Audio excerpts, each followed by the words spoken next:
Thought Vibration, or the Law of Attraction in the Thought World. Chapter I.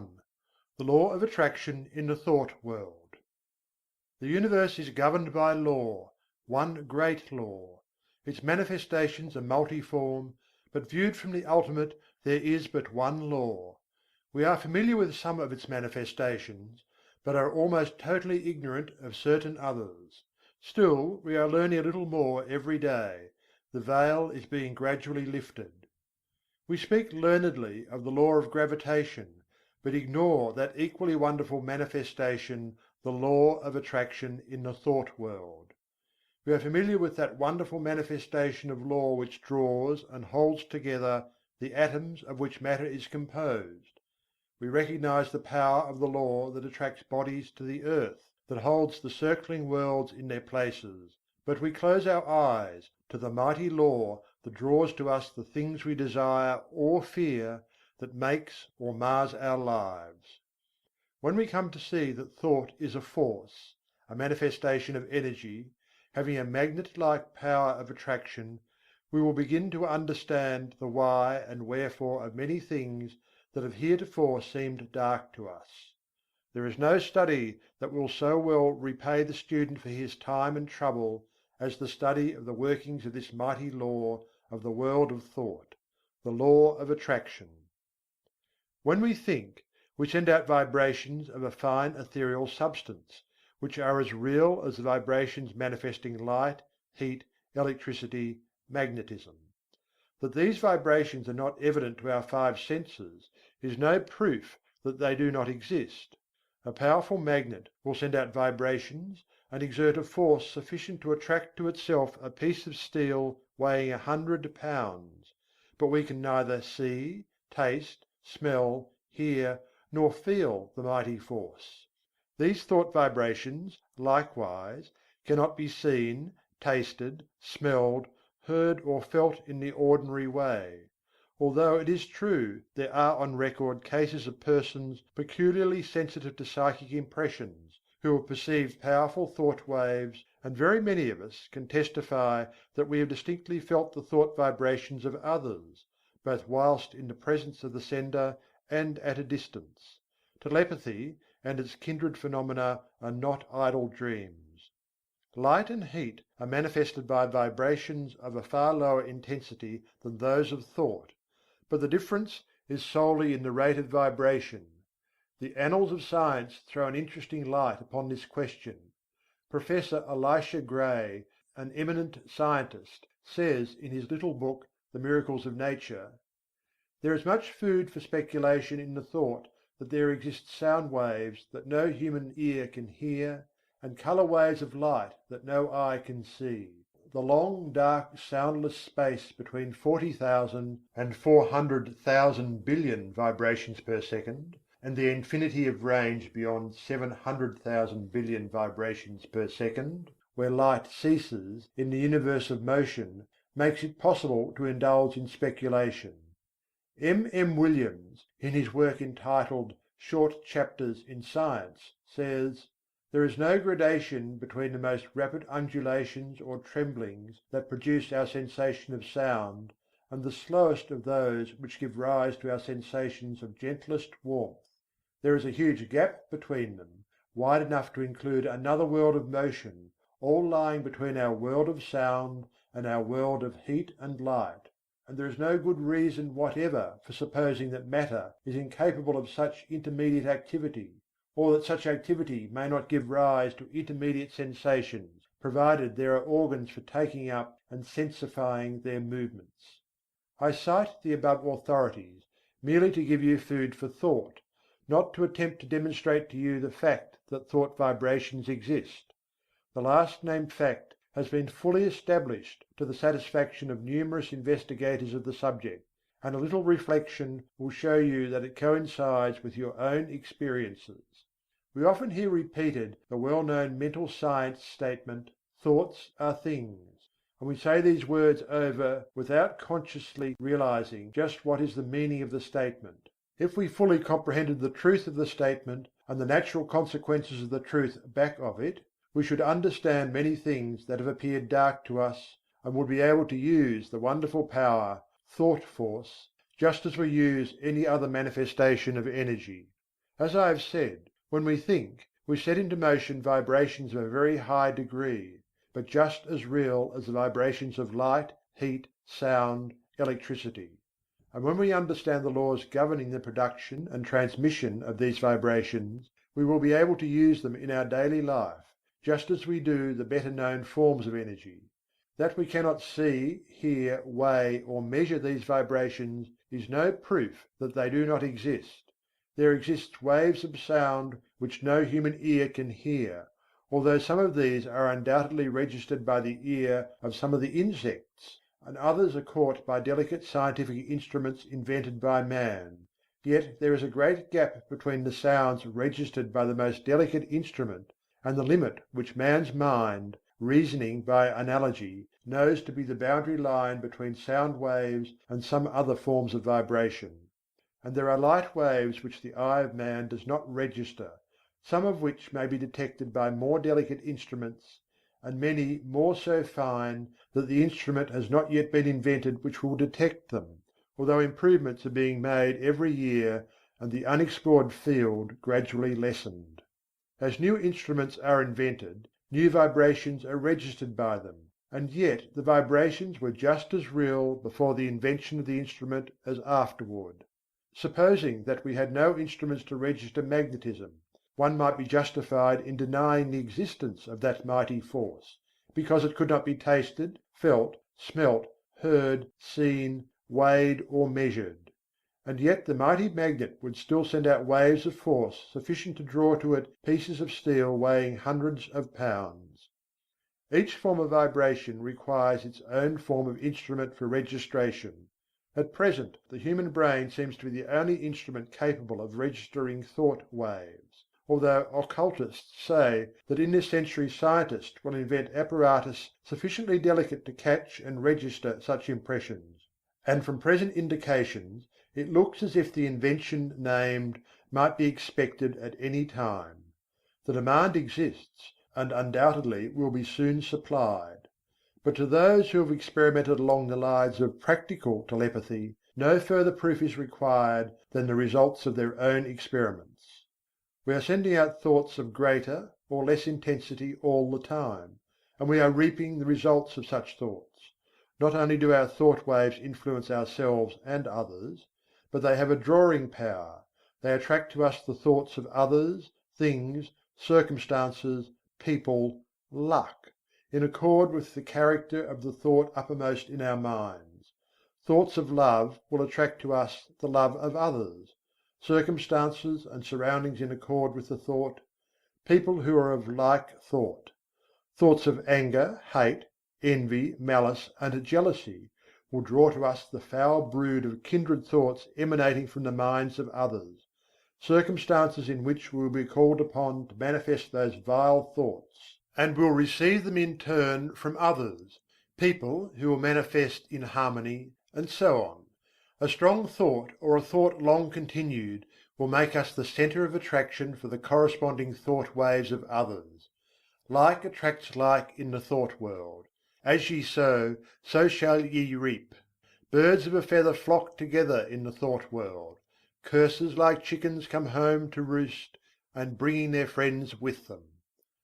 The man or woman who is filled with love sees love on all sides and attracts the love of others. The man with hate in his heart gets all the hate he can stand. The man who thinks fight generally runs up against all the fight he wants before he gets through. And so it goes. Each gets what he calls for over the wireless telegraphy of the mind.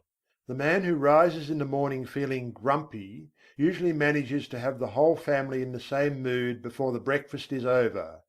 The nagging woman generally finds enough to satisfy her nagging propensity during the day. This matter of thought attraction is a serious one. When you stop to think of it, you will see that a man really makes his own surroundings, although he blames others for it. I have known people who understood this law to hold a positive, calm thought, and be absolutely unaffected by the inharmony surrounding them.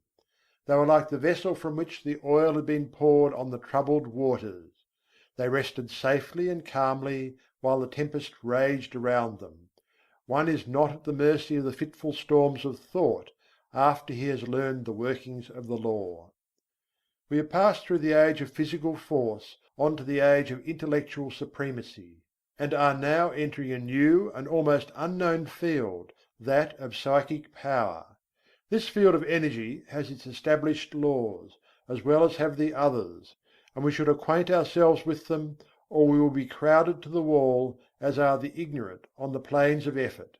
I will endeavour to make plain to you the great underlying principles of this new field of energy which is opening up before us, that you may be able to make use of this great power, and apply it for legitimate and worthy purposes, just as men are using steam, electricity, and other forms of energy today. Chapter II. Thought Waves and their Process of Reproduction. Like a stone thrown into the water, thought produces ripples and waves which spread out over the great ocean of thought.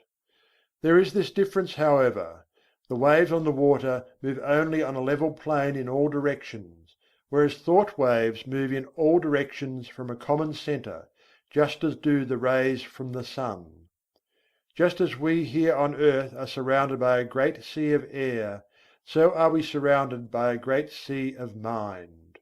Our thought waves move through this vast mental ether, extending, however, in all directions as I have explained, becoming somewhat lessened in intensity according to the distance traversed, because of the friction occasioned by the waves coming in contact with the great body of mind surrounding us on all sides. These thought waves have other qualities differing from the waves on the water. They have the property of reproducing themselves. In this respect they resemble sound waves rather than waves upon the water. Just as a note of the violin will cause the thin glass to vibrate and sing, so will a strong thought tend to awaken similar vibrations in minds attuned to receive it. Many of the stray thoughts which come to us are but reflections or answering vibrations to some strong thought sent out by another. But unless our minds are attuned to receive it, the thought will not likely affect us. If we are thinking high and great thoughts, our minds acquire a certain keynote corresponding to the character of the thoughts we have been thinking; and this keynote once established, we will be apt to catch the vibrations of other minds keyed to the same thought. On the other hand, let us get into the habit of thinking thoughts of an opposite character, and we will soon be echoing the low order of thought emanating from the minds of the thousands thinking along the same lines.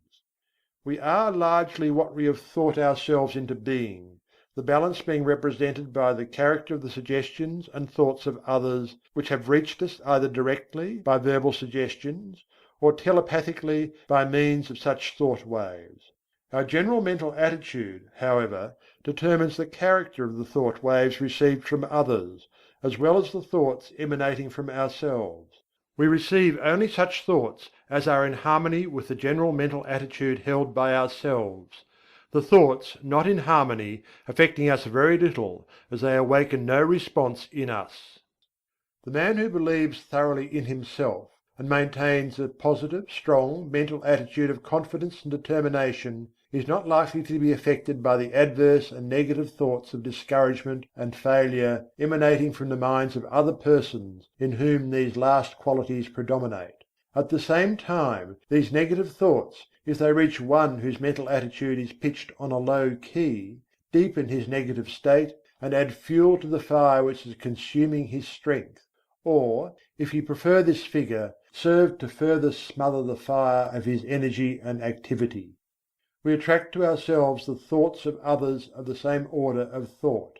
The man who thinks success will be apt to get into tune with the minds of others thinking likewise, and they will help him and he them. The man who allows his mind to dwell constantly upon thoughts of failure brings himself into close touch with the minds of other failure people, and each will tend to pull the other down still more.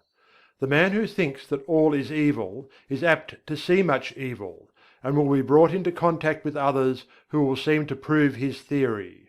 And the man who looks for good in everything and everybody will be likely to attract to himself the things and people corresponding to his thought. We generally see that for which we look. You will be able to carry this idea more clearly if you will think of the Marconi wireless instruments, which receive the vibrations only from the sending instrument which has been attuned to the same key, while other telegrams are passing through the air in near vicinity without affecting the instrument. The same law applies to the operations of thought. We receive only that which corresponds to our mental attunement. If we have been discouraged, we may rest assured that we have dropped into a negative key, and have been affected not only by our own thoughts, but have also received the added depressing thoughts of similar character which are constantly being sent out from the minds of other unfortunates who have not yet learned the law of attraction in the thought world. And if we occasionally rise to heights of enthusiasm and energy, how quickly we feel the inflow of the courageous, daring, energetic, positive thoughts being sent out by the live men and women of the world. We recognize this without much trouble when we come into personal contact with people and feel their vibrations, depressing or invigorating as the case may be. But the same law operates when we are not in their presence, although less strongly. The mind has many degrees of pitch, ranging from the highest positive note to the lowest negative note, with many notes in between, varying in pitch according to their respective distance from the positive or negative extreme. When your mind is operating along positive lines, you feel strong, buoyant, bright, cheerful, happy, confident and courageous, and are enabled to do your work well, to carry out your intentions, and progress on your roads to success. You send out strong positive thought, which affects others and causes them to cooperate with you or follow your lead, according to their own mental keynote. When you are playing on the extreme negative end of the mental keyboard, you feel depressed, weak, passive, dull, fearful, cowardly, and you find yourself unable to make progress or to succeed, and your effect upon others is practically nil. You are led by, rather than leading others, and are used as a human doormat or football by more positive persons. In some persons the positive element seems to predominate, and in others the negative quality seems to be more in evidence. There are, of course, widely varying degrees of positiveness and negativeness, and B may be negative to A, while positive to C. When two people first meet, there is generally a silent mental conflict in which their respective minds test their quality of positiveness, and fix their relative position towards each other. This process may be unconscious in many cases, but it occurs nevertheless. The adjustment is often automatic, but occasionally the struggle is so sharp, the opponents being so well matched, that the matter forces itself into the consciousness of the two people. Sometimes both parties are so much alike in their degrees of positiveness that they fail to come to terms mentally. They never really are able to get along with each other, and they are either mutually repelled and separate, or else stay together amid constant broils and wrangling. We are positive or negative to everyone with whom we have relations. We may be positive to our children, our employees and dependents, but we are at the same time negative to others to whom we occupy inferior positions, or whom we have allowed to assert themselves over us. Of course, something may occur and we will suddenly become more positive than the man or woman to whom we have heretofore been negative. We frequently see cases of this kind, and as the knowledge of these mental laws becomes more general, we will see many more instances of persons asserting themselves and making use of their new-found power. But remember, you possess the power to raise the keynote of your mind to a positive pitch by an effort of the will. And, of course, it is equally true that you may allow yourself to drop into a low negative note by carelessness or a weak will. There are more people on the negative plane of thought than on the positive plane, and consequently there are more negative thought vibrations in operation in our mental atmosphere.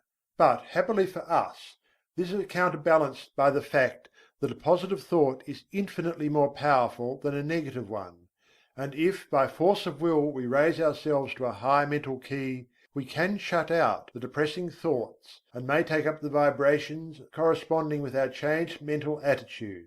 This is one of the secrets of the affirmations and autosuggestions used by the several schools of mental science and other New Thought cults.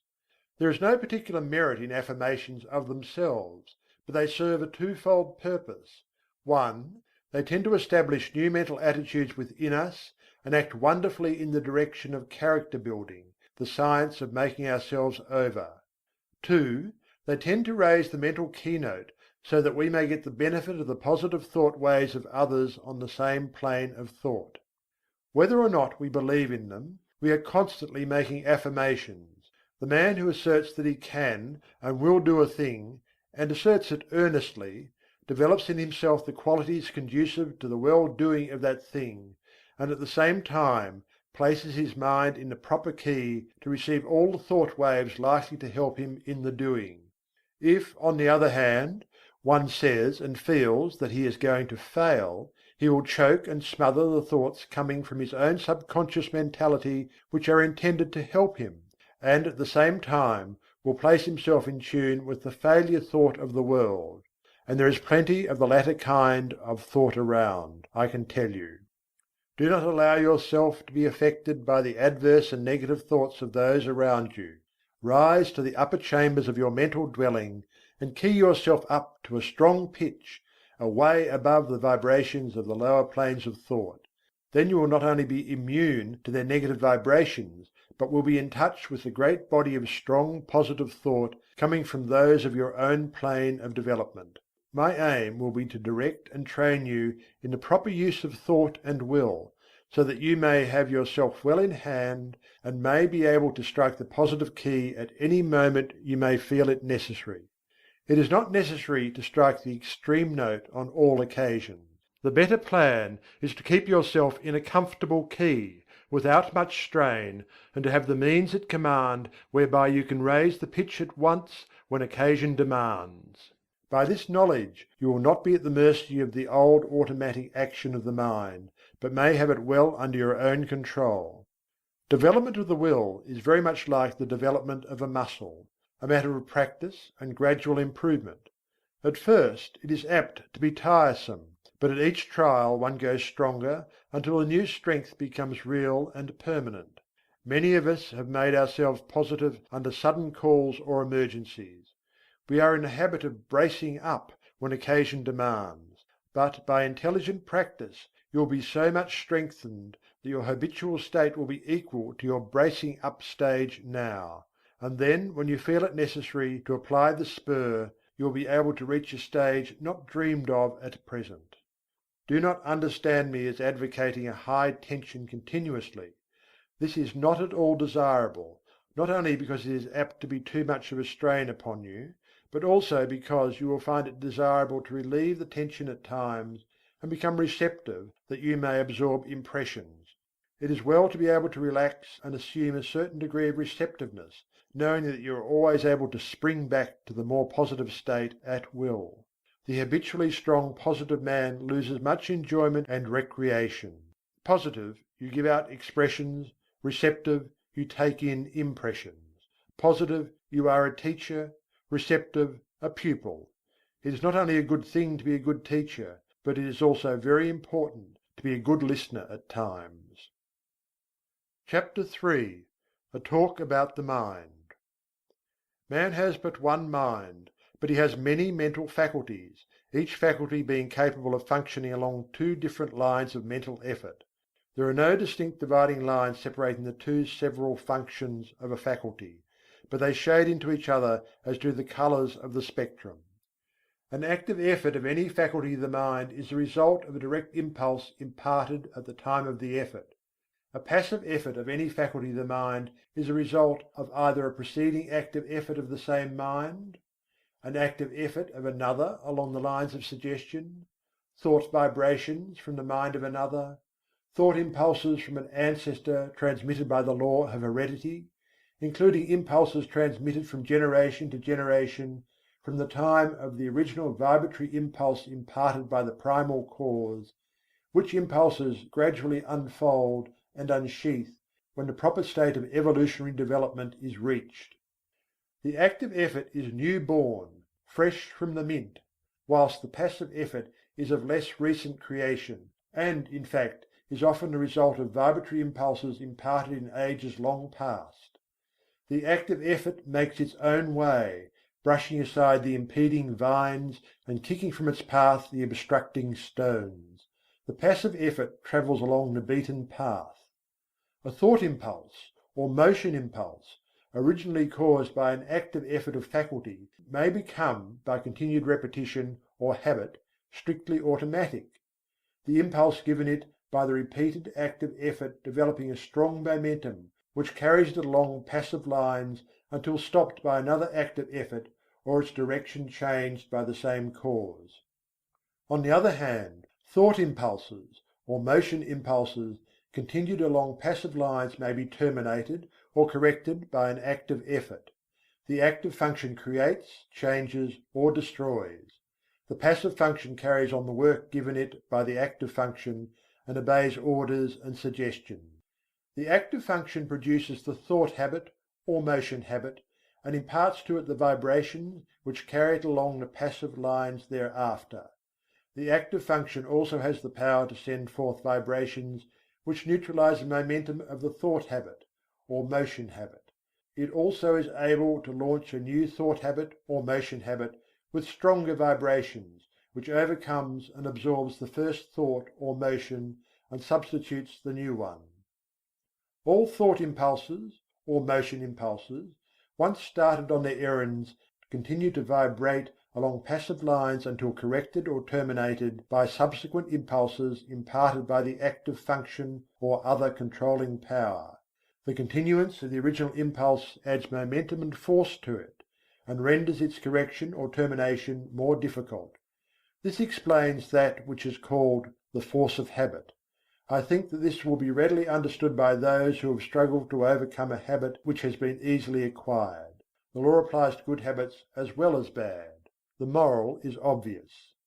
Several of the faculties of the mind often combine to produce a single manifestation. A task to be performed may call for the combined exercise of several faculties, some of which may manifest by active effort, and others by passive effort. The meeting of new conditions, new problems, calls for the exercise of active effort, whilst a familiar problem or task can be easily handled by the passive effort without the assistance of his more enterprising brother.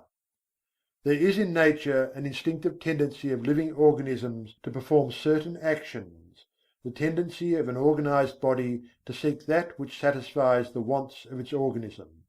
This tendency is sometimes called appetency. It is really a passive mental impulse, originating with the impetus imparted by the primal cause and transmitted along the lines of evolutionary development, gaining strength and power as it progresses. The impulse of the primal cause is assisted by the powerful upward attraction exerted by the Absolute. In plant life, this tendency is plainly discernible, ranging from the lesser exhibitions in the lower types to the greater in the higher types. It is that which is generally spoken of as the life force in plants. It is, however, a manifestation of rudimentary mentation, functioning along the lines of passive effort. In some of the higher forms of plant life there appears a faint colour of independent life action, a faint indication of choice or volition. Writers on plant life relate many remarkable instances of this phenomenon. It is undoubtedly an exhibition of rudimentary active mentation.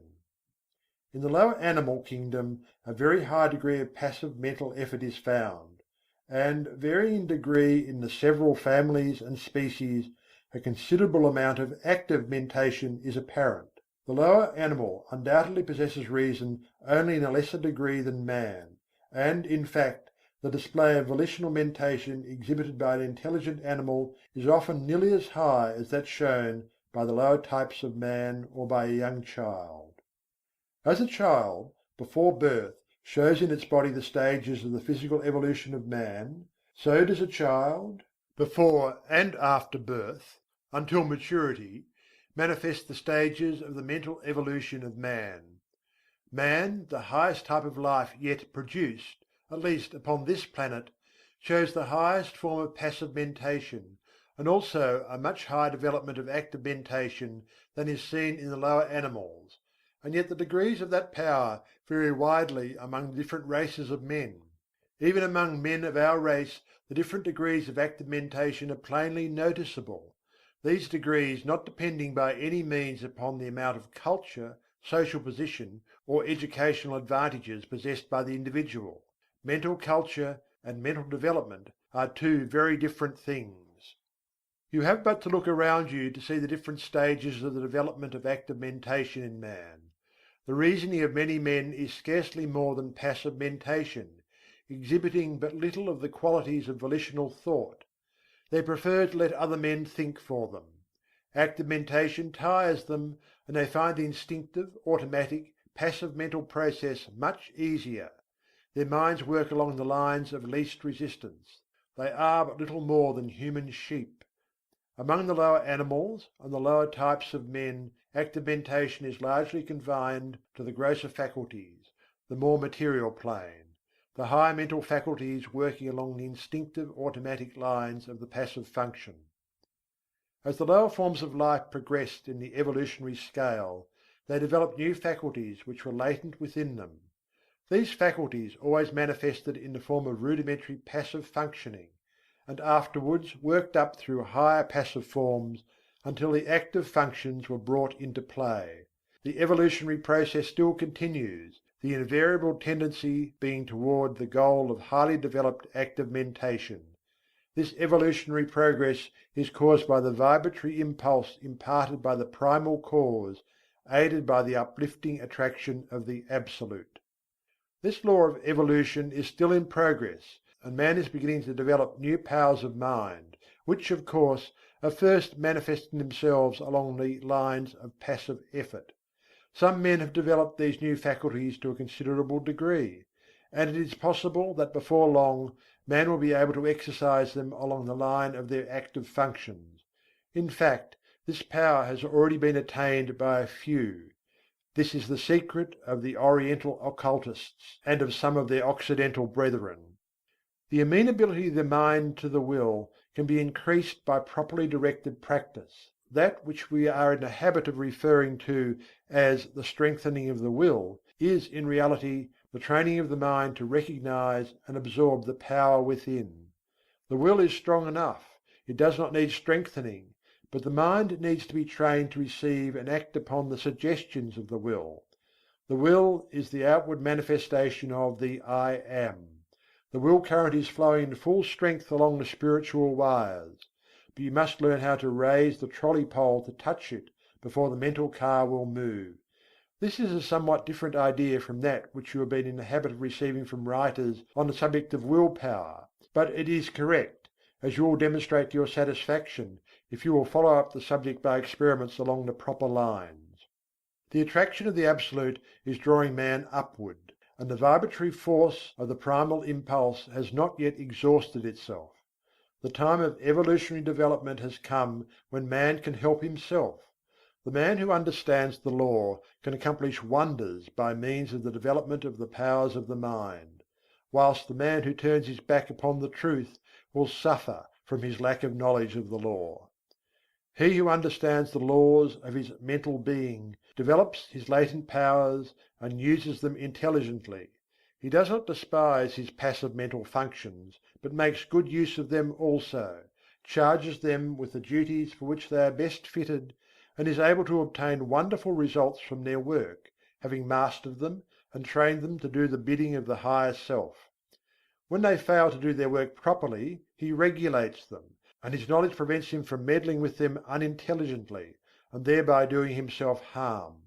He develops the faculties and powers latent within him, and learns how to manifest them along the line of active mentation as well as passive. He knows that the real man within him is the master to whom both the active and passive functions are but tools. He has banished fear and enjoys freedom. He has found himself. He has learned the secret of I Am. Chapter 4. Mind Building. Man can build up his mind and make it what he wills. In fact, we are mind building every hour of our lives, either consciously or unconsciously. The majority of us are doing the work unconsciously, But those who have seen a little below the surface of things have taken the matter in hand and have become conscious creators of their own mentality. They are no longer subject to the suggestions and influences of others, but have become masters of themselves. They assert the "I" and compel obedience from the subordinate mental faculties. The "I" is the sovereign of the mind, and what we call will is the instrument of the "I." Of course, there is something back of this, and the universal will is higher than the will of the individual, but the latter is in much closer touch with the universal will than is generally supposed, and when one conquers the lower self and asserts the "I," he becomes in close touch with the universal will and partakes largely of its wonderful power. The moment one asserts the "I" and finds himself, he establishes a close connection between the individual will and the universal will. But before he is able to avail himself of the mighty power at his command, he must first effect the mastery of the lower self. Think of the absurdity of man claiming to manifest powers, when he is the slave of the lower parts of his mental being, which should be subordinate. Think of a man being the slave of his moods, passions, animal appetites and lower faculties, and at the same time trying to claim the benefits of the will. Now I am not preaching asceticism, which seems to me to be a confession of weakness. I am speaking of self-mastery, the assertion of the "I" over the subordinate parts of oneself. In the high view of the subject, this "I" is the only real self, and the rest is the non-self. But our space does not permit the discussion of this point, and we will use the word "self" as meaning the entire man. Before a man can assert the "I" in its full strength, he must obtain the complete mastery of the subordinate parts of the self. All things are good when we learn to master them, but no thing is good when it masters us. Just so long as we allow the lower portions of the self to give us orders, we are slaves. It is only when the "I" mounts his throne and lifts the scepter that order is established and things assume their proper relation to each other. We are finding no fault with those who are swayed by their lower selves. They are in a lower grade of evolution and will work up in time. But we are calling the attention of those who are ready to the fact that the sovereign must assert his will, and that the subjects must obey. Orders must be given and carried out.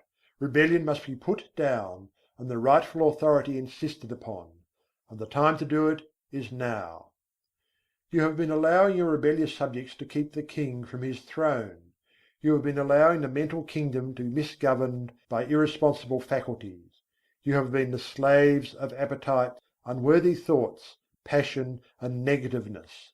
The will has been set aside, and low desire has usurped the throne. It is time to re-establish order in the mental kingdom. You are able to assert the mastery over any emotion, appetite, passion, or class of thoughts by the assertion of the will. You can order fear to go to the rear, jealousy to leave your presence, hate to depart from your sight, anger to hide itself, worry to cease troubling you, uncontrolled appetite and passion to bow in submission and to become humble slaves instead of masters. All by the assertion of the "I." You may surround yourself with a glorious company of courage, love and self-control by the same means. You may put down the rebellion and secure peace and order in your mental kingdom if you will but utter the mandate and insist upon its execution. Before you march forth to empire, you must establish the proper internal condition, must show your ability to govern your own kingdom. The first battle is the conquest of the lesser self by the real self. Affirmation: I am asserting the mastery of my real self. Repeat these words earnestly and positively during the day at least once an hour, and particularly when you are confronted with conditions which tempt you to act on the lines of the lesser self instead of following the course dictated by the real self. In the moment of doubt and hesitation, say these words earnestly, and your way will be made clear to you. Repeat them several times after you retire and settle yourself to sleep. But be sure to back up the words with the thoughts inspiring them, and do not merely repeat them parrot-like. Form the mental image of the real self asserting its mastery over the lower planes of your mind. See the king on his throne. You will become conscious of an influx of new thought, and things which have seemed hard for you will suddenly become much easier. You will feel that you have yourself well in hand, and that you are the master and not the slave. The thought you are holding will manifest itself in action, and you will steadily grow to become that which you have in mind. Exercise. Fix the mind firmly on the higher self, and draw inspiration from it when you feel led to yield to the promptings of the lower part of your nature. When you are tempted to burst into anger, assert the "I" and your voice will drop. Anger is unworthy of the developed self. When you feel vexed and cross, remember what you are and rise above your feeling. When you feel fearful, remember that the real self fears nothing, and assert courage. When you feel jealousy inciting, think of your higher nature and laugh. And so on, asserting the real self, and not allowing the things on the lower plane of mentality to disturb you. They are unworthy of you, and must be taught to keep their places. Do not allow these things to master you. They should be your subjects, not your masters. You must get away from this plane, and the only way to do so is to cut loose from these phases of thought which have been running things to suit themselves. You may have trouble at the start, but keep at it, and you will have that satisfaction which comes only from conquering the lower parts of our nature. You have been a slave long enough. Now is the time to free yourselves. If you will follow these exercises faithfully, you will be a different being by the end of the year, and will look back with a pitying smile to your former condition. But it takes work. This is not child's play, but a task for earnest men and women. Will you make the effort? Chapter 5. The Secret of the Will. While psychologists may differ in their theories regarding the nature of the will, none deny its existence, nor question its power. All persons recognize the power of strong will, all see how it may be used to overcome the greatest obstacles.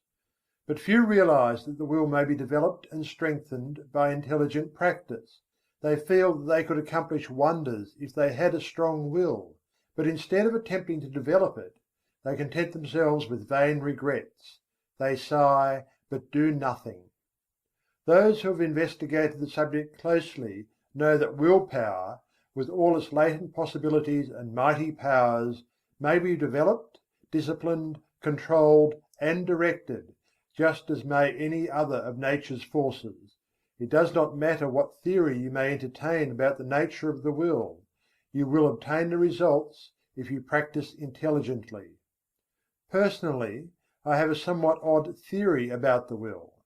I believe that every man has, potentially, a strong will, and that all he has to do is to train his mind to make use of it. I think that in the higher regions of the mind of every man is a great store of will power awaiting his use. The will current is running along the psychic wires, and all that is necessary to do is to raise the mental trolley pole and bring down the power for your use. And the supply is unlimited, for your little storage battery is connected with the great powerhouse of the universal will power, and the power is inexhaustible. Your will does not need training, but your mind does. The mind is the instrument, and the supply of will power is proportionate to the fineness of the instrument through which it manifests. But you needn't accept this theory if you don't like it. This lesson will fit your theory as well as mine. He who has developed his mind so that it will allow the will power to manifest through it has opened up wonderful possibilities for himself. Not only has he found a great power at his command, but he is able to bring into play and use faculties, talents, and abilities of whose existence he has not dreamed. This secret of the will is the magic key which opens all doors. The late Donald G. Mitchell once wrote, "Resolve is what makes a man manifest. Not puny resolve, but crude determination; not errant purpose, but that strong and indefatigable will which treads down difficulties and danger, as a boy treads down the heaving frost lands of winter; which kindles his eye and brain with a proud pulse beat toward the unattainable. Will makes men giants. Many of us feel that if we would but exert our will, we might accomplish wonders. But somehow we do not seem to want to take the trouble. At any rate, we do not get to the actual willing point. We put it off from time to time and talk vaguely of "some day," but that some day never comes. We instinctively feel the power of the will, but we haven't enough energy to exercise it, and so drift along with the tide, unless perhaps some friendly difficulty arises, some helpful obstacle appears in our path, or some kindly pain stirs us into action, in either of which cases we are compelled to assert our will and thus begin to accomplish something. The trouble with us is that we do not want to do the thing enough to make us exert our willpower. We don't want to hard enough. We are mentally lazy and of weak desire. If you do not like the word desire, substitute for it the word aspiration. Some people call the lower impulses desires and the higher aspirations. It's all a matter of words. Take your choice. That is the trouble. Let a man be in danger of losing his life. Let a woman be in danger of losing a great love, and you will witness a startling exhibition of willpower from an unexpected source. Let a woman's child be threatened with danger, and she will manifest a degree of courage and will that sweeps all before it. And yet the same woman will quail before a domineering husband and will lack the will to perform a simple task. A boy will do all sorts of work, if he but considers it play, and yet he can scarcely force himself to cut a little firewood. Strong will follows strong desire.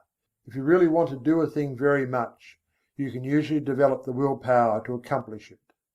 The trouble is that you have not really wanted to do these things, and yet you blame your will. You say that you do want to do it, but if you stop to think, you will see that you really want to do something else more than the thing in question. You are not willing to pay the price of attainment. Stop a moment and analyze this statement and apply it in your own case. You are mentally lazy. That's the trouble.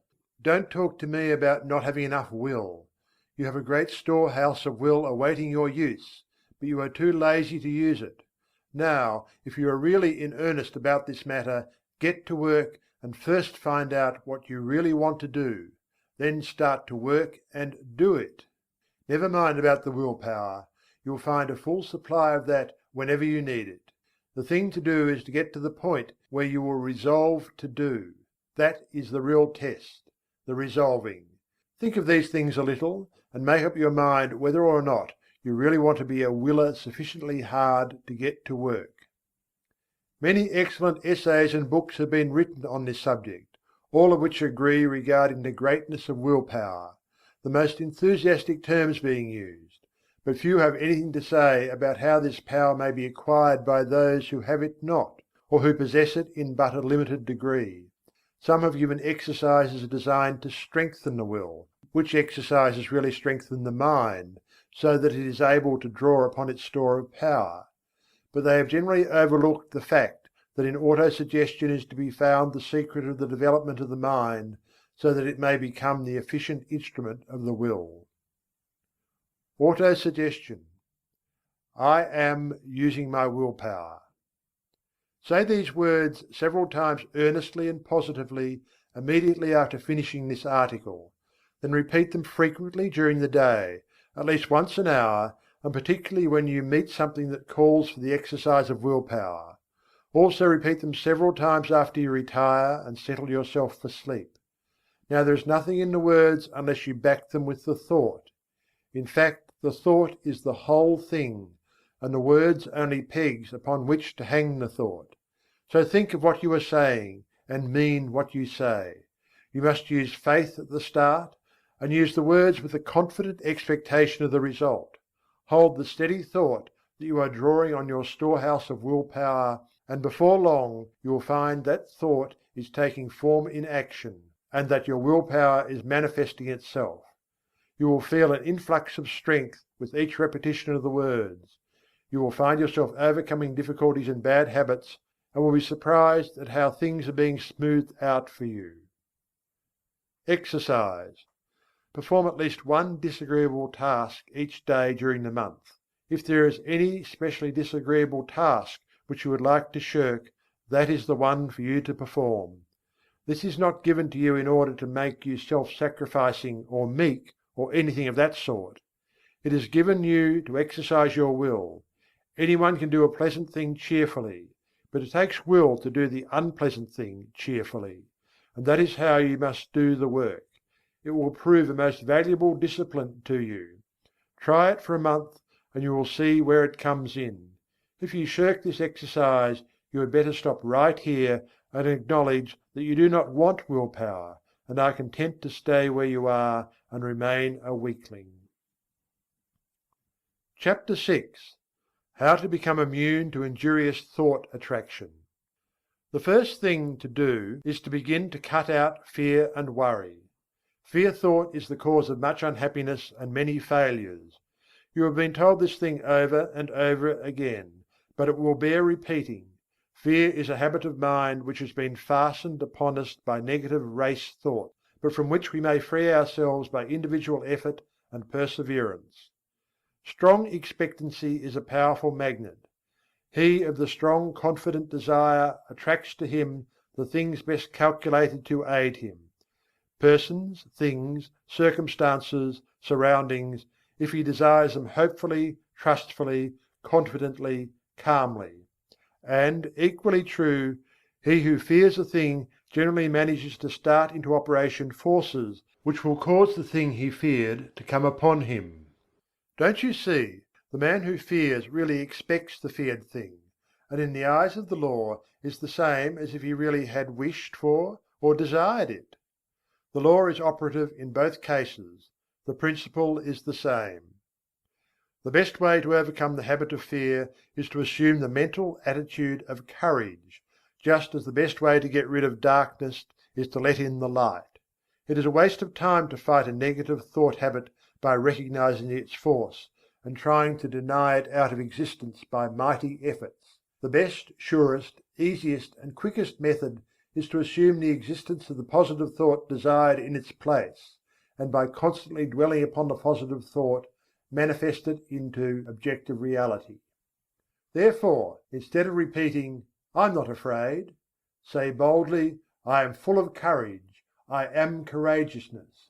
You must assert, "There's nothing to fear," which, although in the nature of a denial, simply denies the reality of the object causing fear, rather than admitting the fear itself and then denying it. To overcome fear, one should hold firmly to the mental attitude of courage. He should think courage, say courage, act courage. He should keep the mental picture of courage before him all the time, until it becomes his normal mental attitude. Hold the ideal firmly before you, and you will gradually grow to its attainment. The ideal will become manifest. Let the word courage sink deeply into your mind, and then hold it firmly there until the mind fastens it in place. Think of yourself as being courageous. See yourself as acting with courage in trying situations. Realize that there is nothing to fear, that worry and fear never helped anyone and never will. Realize that fear paralyzes effort, and that courage promotes activity. The confident, fearless, expectant, "I can and I will" man is a mighty magnet. He attracts to himself just what is needed for his success. Things seem to come his way, and people say he is lucky. Nonsense! Luck has nothing to do with it. It's all in the mental attitude. And the mental attitude of the "I can't" or the "I'm afraid" man also determines his measure of success. There's no mystery whatsoever about it. You have but to look about you to realize the truth of what I have said.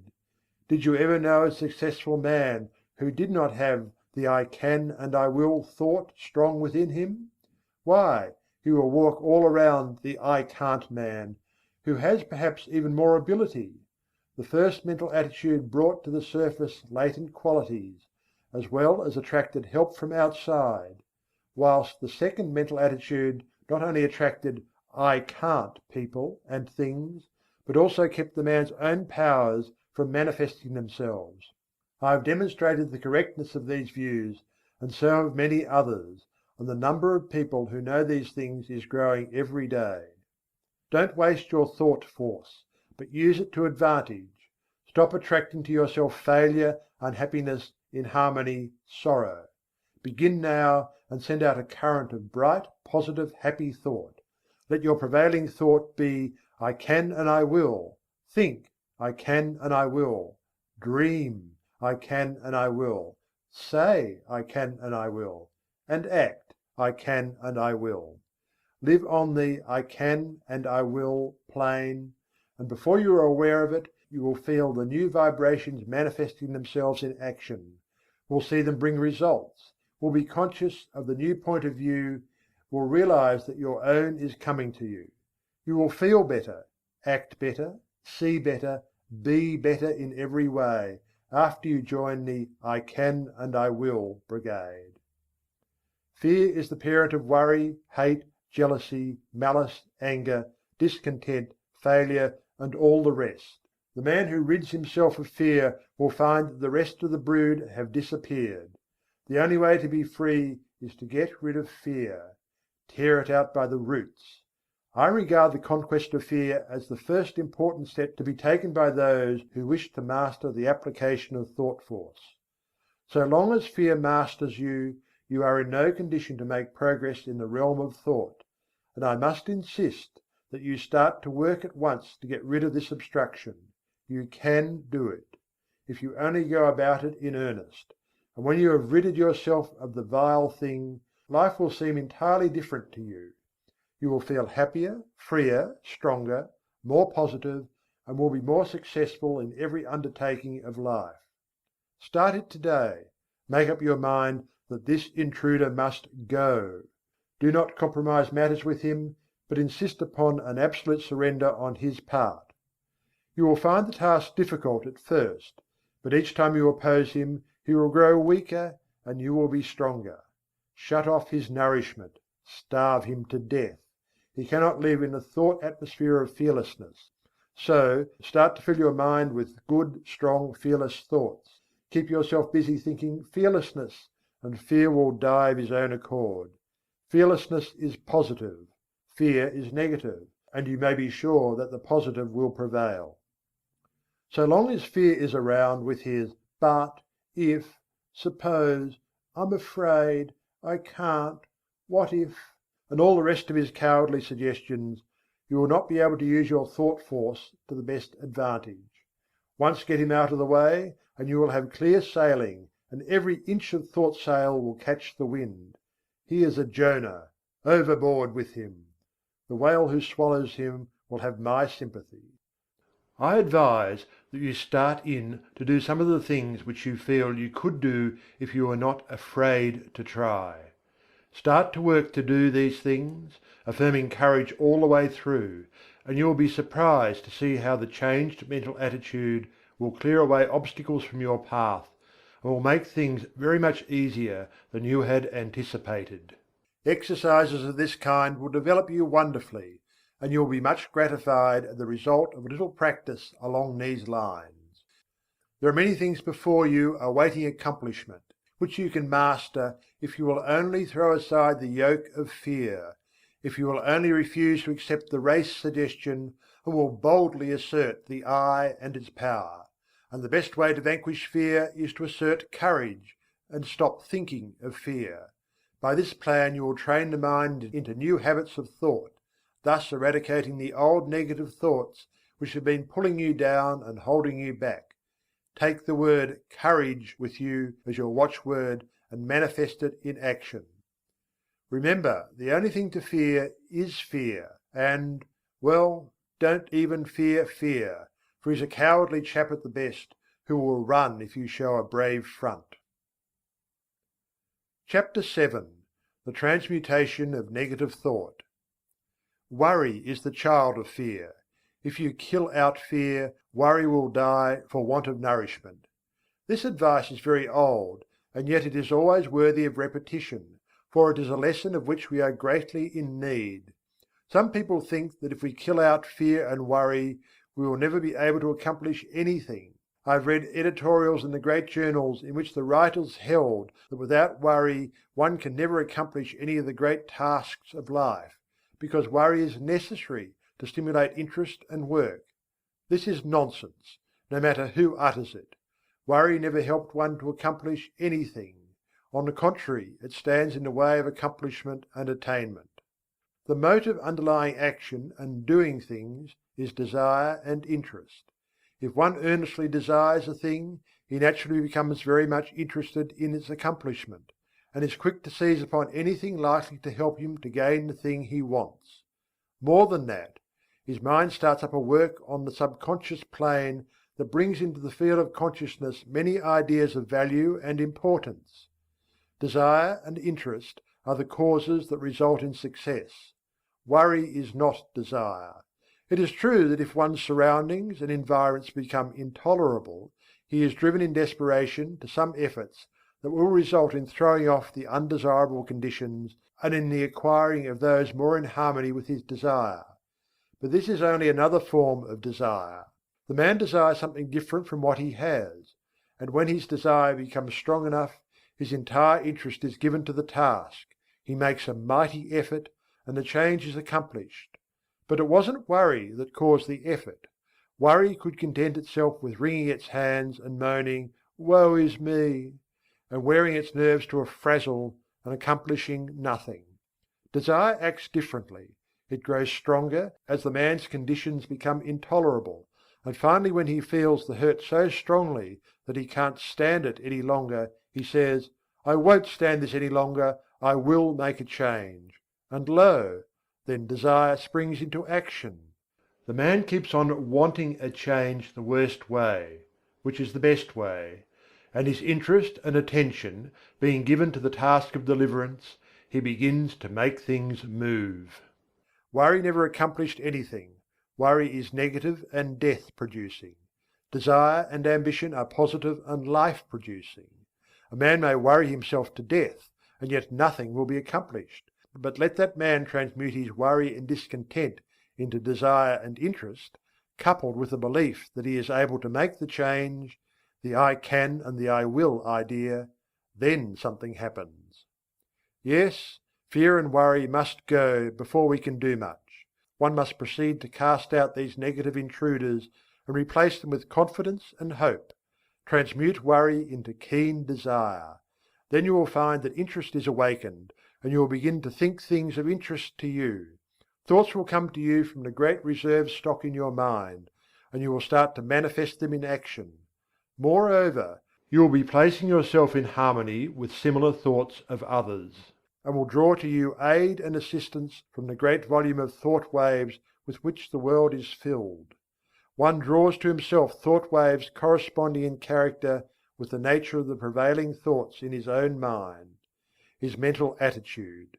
Then again he begins to set into motion the great law of attraction, whereby he draws to himself others likely to help him, and is, in turn, attracted to others who can aid him. This law of attraction is no joke, no metaphysical absurdity, but is the great live working principle of nature, as anyone may learn by experimenting and observing. To succeed in anything, you must want it very much. Desire must be in evidence in order to attract. The man of weak desires attracts very little to himself.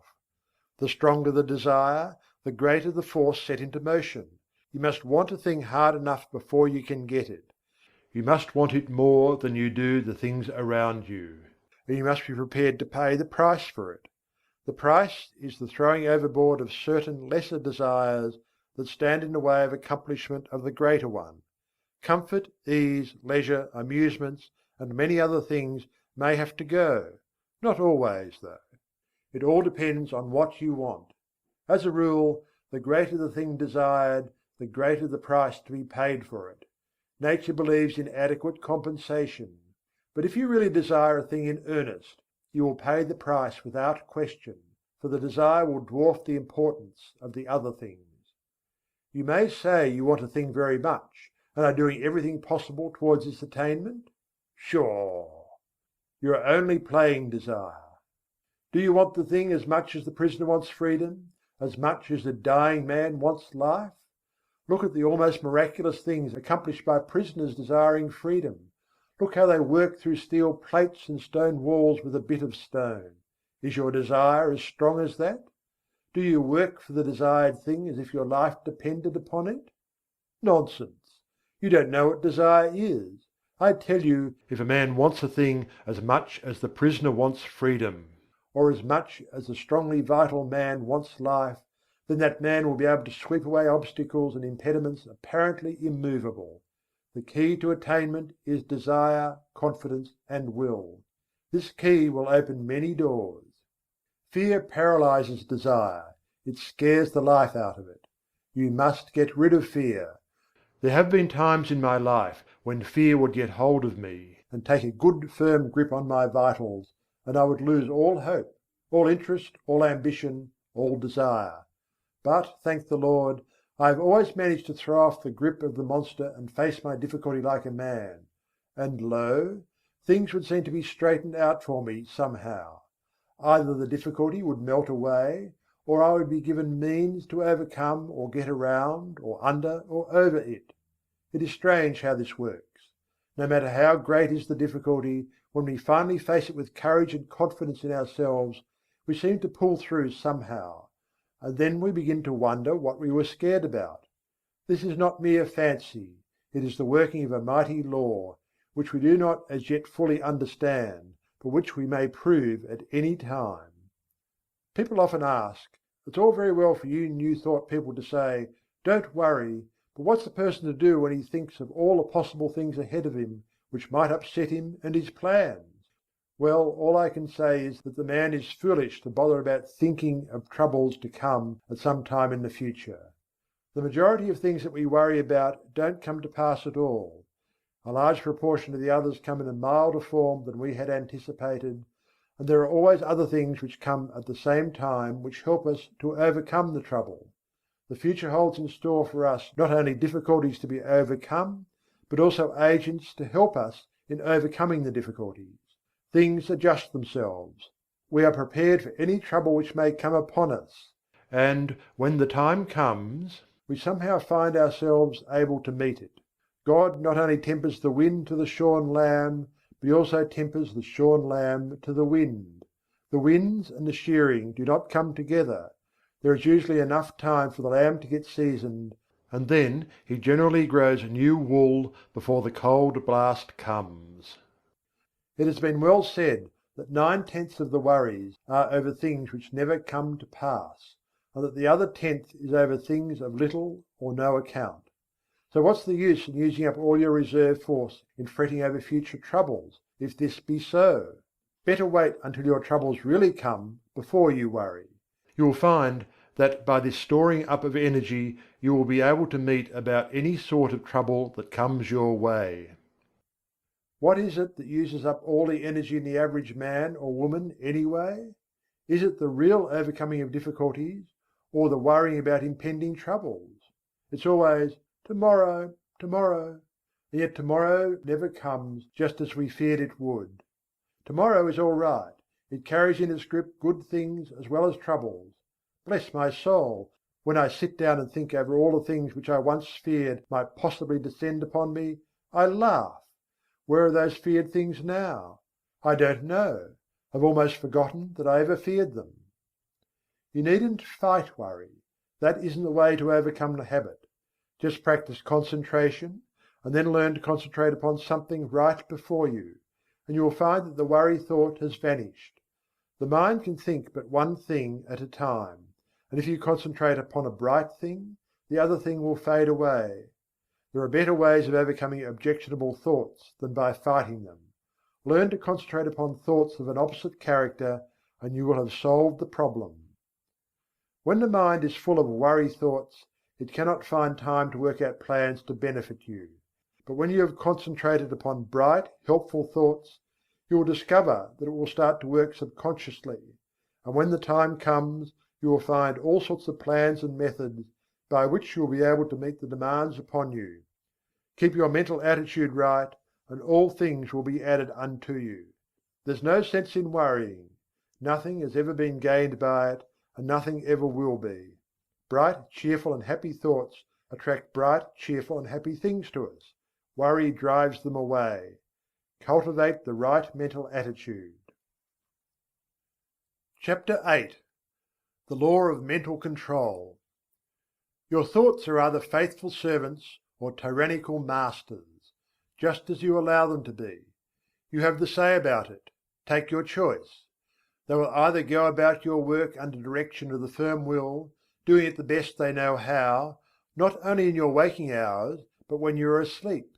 Some of our best mental work being performed for us when our conscious mentality is at rest, as is evidenced by the fact that when the morning comes, we find troublesome problems have been worked out for us during the night, after we had dismissed them from our minds, apparently.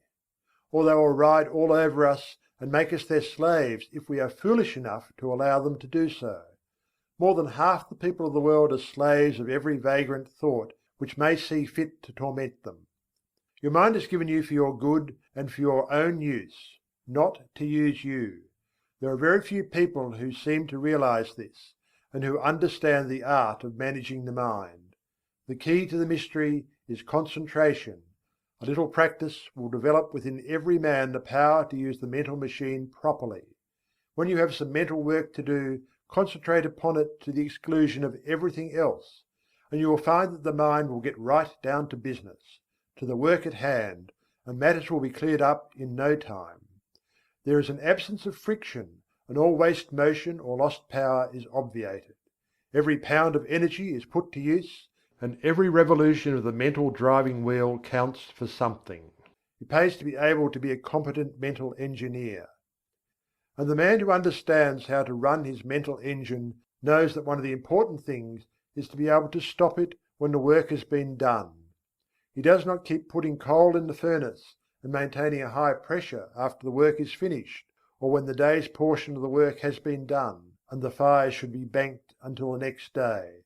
Some people act as if the engine should be kept running whether there is any work to be done or not, and then they complain if it gets worn out and wobbles and needs repairing. These mental engines are fine machines and need intelligent care. To those who are acquainted with the laws of mental control, it seems absurd for one to lie awake at night fretting about the problems of the day, or more often, of the morrow. It is just as easy to slow down the mind as it is to slow down an engine, and thousands of people are learning to do this in these days of new thought. The best way to do it is to think of something else, as far different from the obtruding thought as possible. There is no use fighting an objectionable thought with the purpose of downing it. That is a great waste of energy, and the more you keep on saying, "I won't think of this thing," the more it keeps on coming into your mind, for you are holding it there for the purpose of hitting it. Let it go. Don't give it another thought. Fix the mind on something entirely different, and keep the attention there by an effort of the will. A little practice will do much for you in this direction. There is only room for one thing at a time in the focus of attention. So put all your attention upon one thought, and the others will sneak off. Try it for yourself. Chapter 9. Asserting the Life Force. I have spoken to you of the advantage of getting rid of fear. Now I wish to put life into you. Many of you have been going along as if you were dead. No ambition, no energy, no vitality, no interest, no life. This will never do. You are stagnating. Wake up and display a few signs of life. This is not the place in which you can stalk around like a living corpse. This is a place for wide-awake, active, live people. And a good general awakening is what is needed, although it would take nothing less than a blast from Gabriel's trumpet to awaken some of the people who are stalking around thinking that they are alive, but who are really dead to all that makes life worth while. We must let life flow through us, and allow it to express itself naturally. Do not let the little worries of life, or the big ones either, depress you and cause you to lose your vitality. Assert the life force within you, and manifest it in every thought, act and deed, and before long you will be exhilarated and fairly bubbling over with vitality and energy. Put a little life into your work, into your pleasures, into yourself. Stop doing things in a half-headed way, and begin to take an interest in what you are doing, saying and thinking. It is astonishing how much interest we may find in the ordinary things of life if we will only wake up. There are interesting things all around us, interesting events occurring every moment, but we will not be aware of them unless we assert our life force and begin to actually live instead of merely existing. No man or woman ever amounted to anything unless he or she put life into the tasks of everyday life, the acts, the thoughts. What the world needs is live men and women. Just look into the eyes of the people whom you meet, and see how few of them are really alive. The most of them lack that expression of conscious life which distinguishes the man who lives from the one who simply exists. I want you to acquire this sense of conscious life so that you may manifest it in your life and show what mental science has done for you. I want you to get to work today and begin to make yourself over according to the latest pattern. You can do this if you will only take the proper interest in the task. Affirmation and exercise. Fix in your mind the thought that the I within you is very much alive and that you are manifesting life fully, mentally and physically. And keep this thought there, aiding yourself with constant repetitions of the watchword. Don't let the thought escape you, but keep pushing it back into the mind. Keep it before the mental vision as much as possible. Repeat the watchword when you awaken in the morning. Say it when you retire at night. And say it at meal times, and whenever else you can during the day, at least once an hour. Form the mental picture of yourself as filled with life and energy. Live up to it as far as possible. When you start in to perform a task, say, "I am alive," and mix up as much life as possible in the task. If you find yourself feeling depressed, say, "I am alive," and then take a few deep breaths, and with each inhalation let the mind hold the thought that you are breathing in strength and life, and as you exhale, hold the thought that you are breathing out all the old, dead, negative conditions and are glad to get rid of them. Then finish up with an earnest, vigorous affirmation, "I am alive," and mean it when you say it too. And let your thoughts take form in action. Don't rest content with merely saying that you are alive, but prove it with your acts. Take an interest in doing things, and don't go around mooning or daydreaming. Get down to business and live. Chapter 10. Training the Habit Mind. Professor William James, the well-known teacher of and writer upon psychology, very truly says, "The great thing in all education is to make our nervous system our ally instead of our enemy. For this we must make automatic and habitual, as early as possible, as many useful actions as we can, and as carefully guard against growing into ways that are likely to be disadvantageous. In the acquisition of a new habit, or the leaving off of an old one, we must take care to launch ourselves with as strong and decided initiative as possible. Never suffer an exception to occur until the new habit is securely rooted in your life. Seize the very first possible opportunity to act on every resolution you make, and on every emotional prompting you may experience, in the direction of the habits you aspire to gain." This advice is along the lines familiar to all students of mental science, but it states the matter more plainly than the majority of us have done. It impresses upon us the importance of passing on to the subconscious mind the proper impulses, so that they will become automatic and second nature. Our subconscious mentality is a great storehouse for all sorts of suggestions from ourselves and others, and, as it is the habit mind, we must be careful to send it the proper material from which it may make habits. If we get into the habit of doing certain things, we may be sure that the subconscious mentality will make it easier for us to do just the same thing over and over again, easier each time, until finally we are firmly bound with the ropes and chains of the habit, and find it more or less difficult, sometimes almost impossible, to free ourselves from the hateful thing. We should cultivate good habits against the hour of need. The time will come when we will be required to put forth our best efforts, and it rests with us today whether that hour of need shall find us doing the proper thing automatically and almost without thought, or struggling to do it bound down and hindered with the chains of things opposed to that which we desire at that moment. We must be on guard at all times to prevent the forming of undesirable habits. There may be no special harm in doing a certain thing today, or perhaps again tomorrow, but there may be much harm in setting up the habit of doing that particular thing. If you are confronted with the question, "Which of these two things should I do?" the best answer is, "I will do that which I would like to become a habit with me." In forming a new habit, or in breaking an old one, we should throw ourselves into the task with as much enthusiasm as possible, in order to gain the most ground before the energy expends itself when it meets with friction from the imposing habits already formed. We should start in by making as strong an impression as possible upon the subconscious mentality. Then we should be constantly on guard against temptations to break the new resolution just this once. This "just once" idea kills off more good resolutions than any other one cause. The moment you yield "just this once," you introduce the thin end of the wedge that will, in the end, split your resolution into pieces. Equally important is the fact that each time you resist temptation, the stronger does your resolution become. Act upon your resolution as early and as often as possible. As with every manifestation of thought in action, the stronger does it become. You are adding to the strength of your original resolution every time you back it up with action.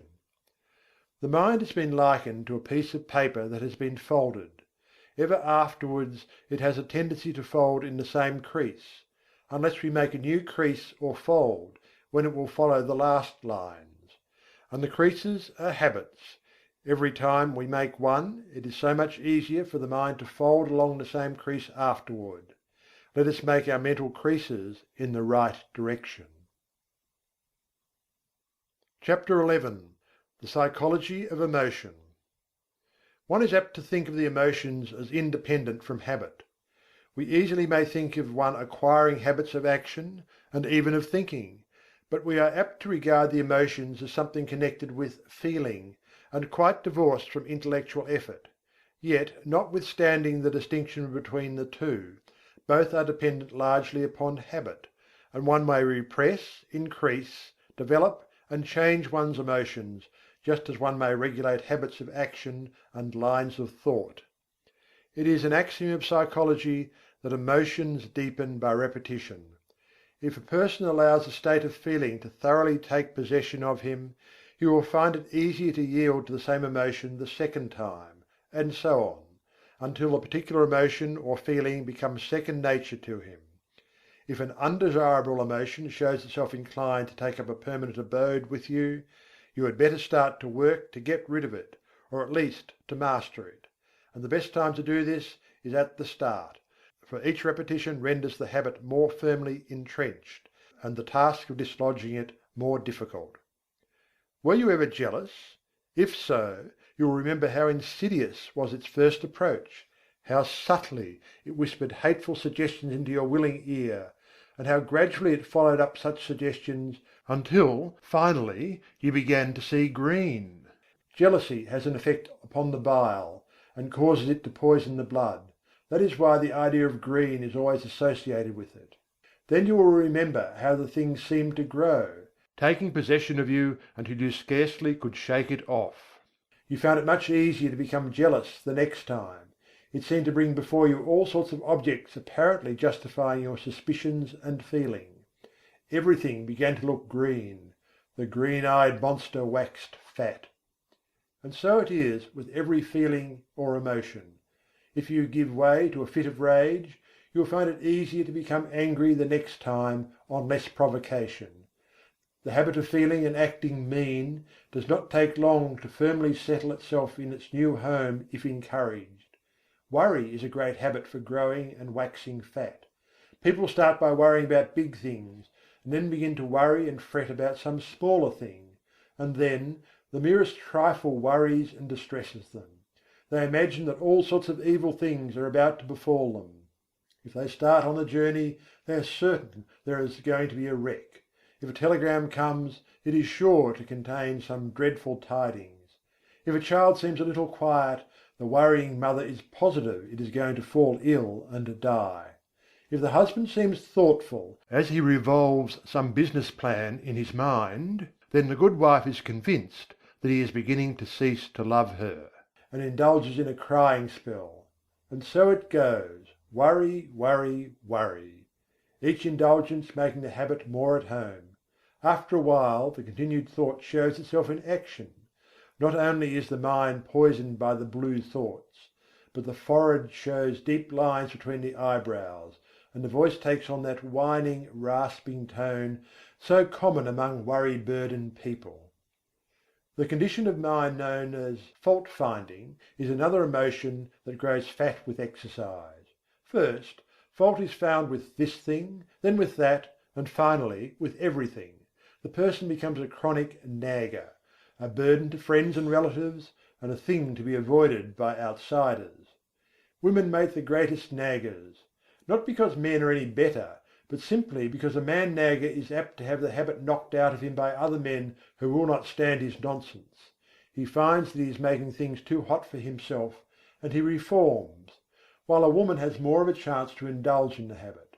But this nagging is all a matter of habit. It grows from small beginnings, and each time it is indulged in, it throws out another root, branch or tendril, and fastens itself the closer to the one who has given it soil in which to grow. Envy, uncharitableness, gossip, scandal-mongering are all habits of this kind. The seeds are in every human breast, and only need good soil and a little watering to become lusty and strong. Each time you give way to one of these negative emotions, the easier do you make it for a recurrence of the same thing or similar ones. Sometimes, by encouraging one unworthy emotion, you find that you have given room for the growth of a whole family of these mental weeds. Now, this is not a good old orthodox preachment against the sin of bad thoughts. It is merely a calling of your attention to the law underlying the psychology of emotion. Nothing new about it, old as the hills, so old that many of us have forgotten all about it. If you wish to manifest these constantly disagreeable and unpleasant traits, and to suffer the unhappiness that comes from them, by all means do so. That is your own business and privilege. It's none of mine, and I am not preaching at you. It keeps me busy minding my own business and keeping an eye on my own undesirable habits and actions. I am merely telling you the law regarding the matter, and you may do the rest. If you wish to choke out these habits, there are two ways open to you. First, whenever you find yourself indulging in a negative thought or feeling, take right hold of it and say to it firmly and vigorously, "Get out!" It won't like this at first, and will bridle up, curve its back, and snarl like an offended cat. But never mind, just say "Scat" to it. The next time it will not be so confident and aggressive. It will have manifested a little of the fear habit. Each time you repress and choke out a tendency of this kind, the weaker it will become, and the stronger will your will be. Professor James says, refuse to express a passion and it dies. Count 10 before venting your anger, and its occasion seems ridiculous. Whistling to keep up courage is no mere figure of speech. On the other hand, sit all day in a moping posture, sigh, and reply to everything with a dismal voice, and your melancholy lingers. There is no more valuable precept in moral education than this, as all who have experience know. If we wish to conquer emotional tendencies in ourselves, we must assiduously, and in the first instance cold-bloodedly, go through the outward movements of those contrary dispositions we prefer to cultivate. Smooth the brow, brighten the eye, contract the dorsal rather than the ventral aspect of the frame, and speak in a major key. Pass the genial compliment, and your heart must be frigid indeed if it does not gradually thaw. Chapter XII. Developing New Brain Cells. I have spoken of the plan of getting rid of undesirable states of feeling by driving them out. But a far better way is to cultivate the feeling or emotion directly opposed to the one you wish to eradicate. We are very apt to regard ourselves as the creatures of our emotions and feelings, and to fancy that these feelings and emotions are we. But such is far from being the truth. It is true that the majority of the race are slaves of their emotions and feelings and are governed by them to a great degree. They think that feelings are things that rule one and from which one cannot free himself, and so they cease to rebel. They yield to the feeling without question, although they may know that the emotion or mental trait is calculated to injure them, and to bring unhappiness and failure instead of happiness and success. They say, "We are made that way," and let it go at that. The new psychology is teaching the people better things. It tells them that they are masters of their emotions and feelings, instead of being their slaves. It tells them that brain cells may be developed that will manifest along desirable lines, and that the old brain cells that have been manifesting so unpleasantly may be placed on the retired list, and allowed to atrophy from want of use. People may make themselves over, and change their entire natures. This is not mere idle theory, but is a working fact which has been demonstrated by thousands of people, and which is coming more and more before the attention of the race. No matter what theory of mind we entertain, we must admit that the brain is the organ and instrument of the mind, in our present state of existence at least, and that the brain must be considered in this matter. The brain is like a wonderful musical instrument having millions of keys, upon which we may play innumerable combinations of sounds. We come into the world with certain tendencies, temperaments, and predispositions. We may account for these tendencies by heredity, or we may account for them upon theories of pre-existence, but the facts remain the same.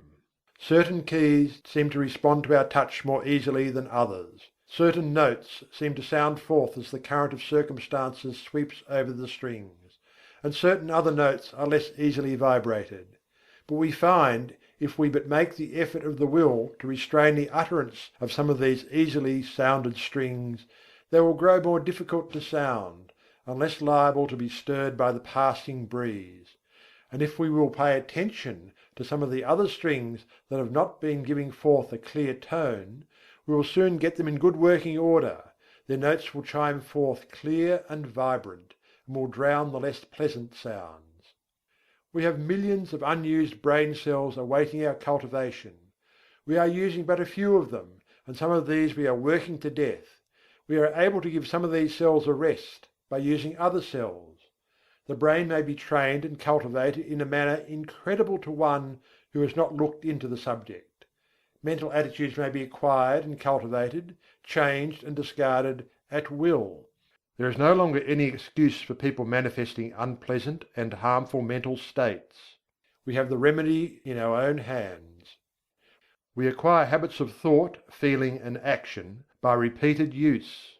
We may be born with a tendency in a certain direction, or we may acquire tendencies by suggestions from others, such as the examples of those around us, suggestions from reading, listening to teachers. We are a bundle of mental habits. Each time we indulge in an undesirable thought or habit, the easier does it become for us to repeat that thought or action. Mental scientists are in the habit of speaking of desirable thoughts or mental attitudes as positive, and of the undesirable ones as negative. There is a good reason for this. The mind instinctively recognizes certain things as good for the individual to which it belongs, and it clears the path for such thoughts, and interposes the least resistance to them.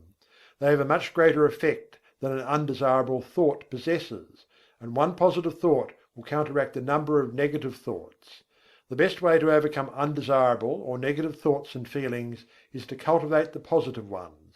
The positive thought is the strongest plant, and will in time starve out the negative one by withdrawing from it the nourishment necessary for its existence. Of course, the negative thought will set up a vigorous resistance at first, for it is a fight for life with it. In the slang words of the time, it sees its finish, if the positive thought is allowed to grow and develop, and consequently it makes things unpleasant for the individual until he has started well into the work of starving it out. Brain cells do not like to be laid on the shelf any more than does any other form of living energy, and they rebel and struggle until they are too weak to do so. The best way is to pay as little attention as possible to these weeds of the mind, but put in as much time as possible watering, caring for, and attending to the new and beautiful plants in the garden of the mind. For instance, if you are apt to hate people, you can best overcome the negative thought by cultivating love in its place. Think love, and act it out as often as possible. Cultivate thoughts of kindness, and act as kindly as you can to everyone with whom you come in contact. You will have trouble at the start, but gradually love will master hate, and the latter will begin to droop and wither. If you have a tendency towards the blues, cultivate a smile and a cheerful view of things. Insist upon your mouth wearing upturned corners, and make an effort of the will to look upon the bright side of things. The blue devils will set up a fight, of course, but pay no attention to them. Just go on cultivating optimism and cheerfulness. Let bright, cheerful and happy be your watchword, and try to live it out. These recipes may seem very old and time-worn, but they are psychological truths and may be used by you to advantage. If you once comprehend the nature of the thing, the affirmations and autosuggestions of the several schools may be understood and taken advantage of. You may make yourself energetic instead of slothful, active instead of lazy, by this method. It is all a matter of practice and steady work. New thought people often have much to say about holding the thought, and indeed it is necessary to hold the thought in order to accomplish results. But something more is needed. You must act out the thought until it becomes a fixed habit with you. Thoughts take form in action, and in turn actions influence thought.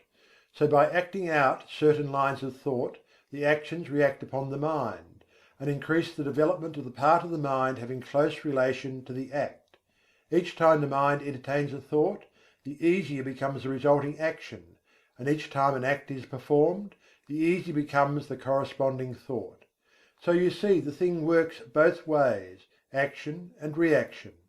If you feel cheerful and happy, it is very natural for you to laugh, and if you will laugh a little, you will begin to feel bright and cheerful.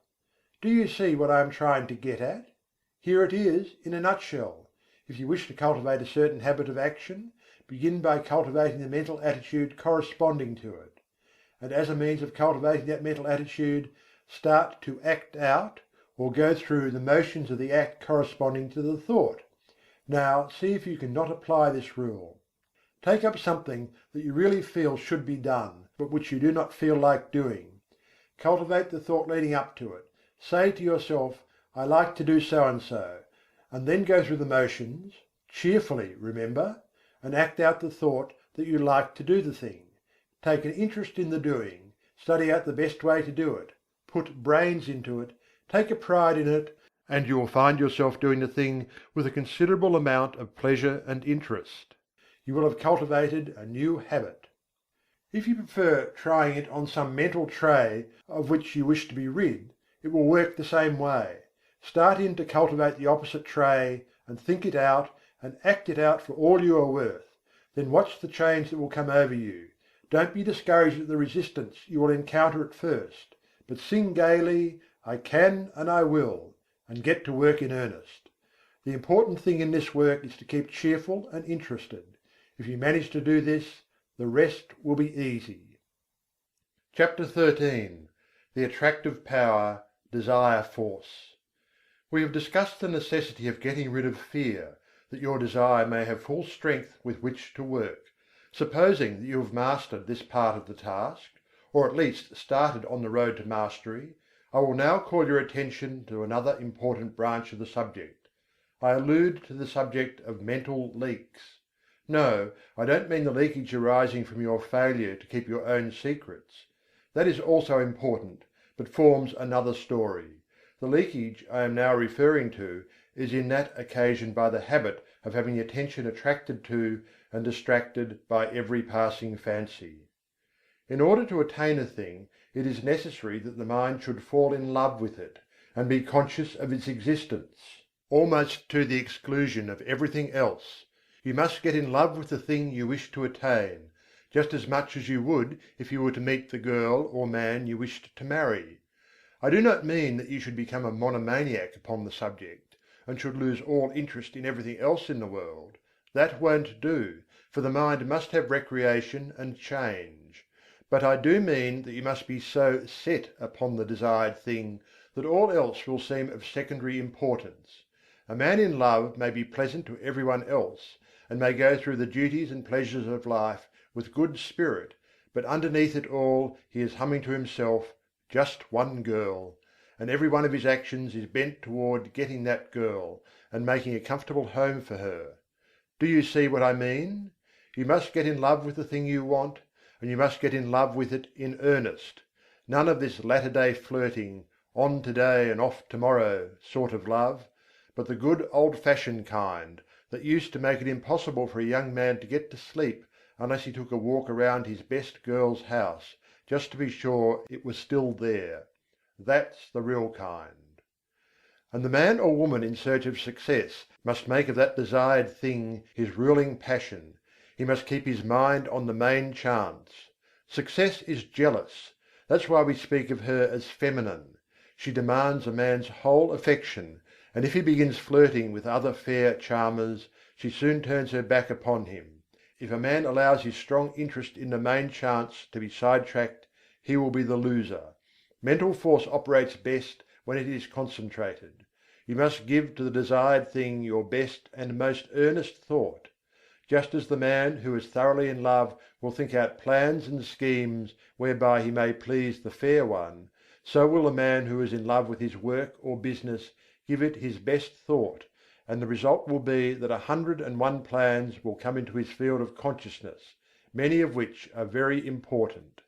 The mind works on the subconscious plane, remember, and almost always along the lines of the ruling passion or desire. It will fix up things, and patch together plans and schemes, and when you need them the most, it will pop them into your consciousness, and you'll feel like hurrahing, just as if you had received some valuable aid from outside. But if you scatter your thought force, the subconscious mind will not know just how to please you, and the result is that you are apt to be put off from this source of aid and assistance. Beside this, you will miss the powerful result of concentrated thought in the conscious working out of the details of your plans. And then again, the man whose mind is full of a dozen interests fails to exert the attracting power that is manifested by the man of one ruling passion, and he fails to draw to him persons, things, and results that will aid in the working out of his plans, and will also fail to place himself in the current of attraction whereby he is brought into contact with those who will be glad to help him because of harmonious interests. I have noticed in my own affairs that when I would allow myself to be sidetracked by anything outside of my regular line of work, it would only be a short time before my receipts dropped off and my business showed signs of a lack of vitality. Now many say that this was because I had left undone some things that I would have done if my mind had been centered on the business. This is true, but I have noticed like results in cases where there was nothing to be done, cases in which the seed was sown and the crop was awaited. And in just such cases, as soon as I directed my thought to the matter, the seed began to sprout. I do not mean that I had to send out great mental waves with the idea of affecting people. Not a bit of it. I simply began to realize what a good thing I had, and how much people wanted it, and how glad they would be to know of it, and all that sort of thing, and lo, my thoughts seemed to vitalize the work, and the seed began to sprout. This is no mere fancy, for I have experienced it on several occasions. I have spoken to many others on the subject, and I find that our experiences tally perfectly. So don't get into the habit of permitting these mental leaks. Keep your desire fresh and active, and let it get in its work without interference from conflicting desires. Keep in love with the thing you wish to attain. Feed your fancy with it. See it as accomplished already, but don't lose your interest.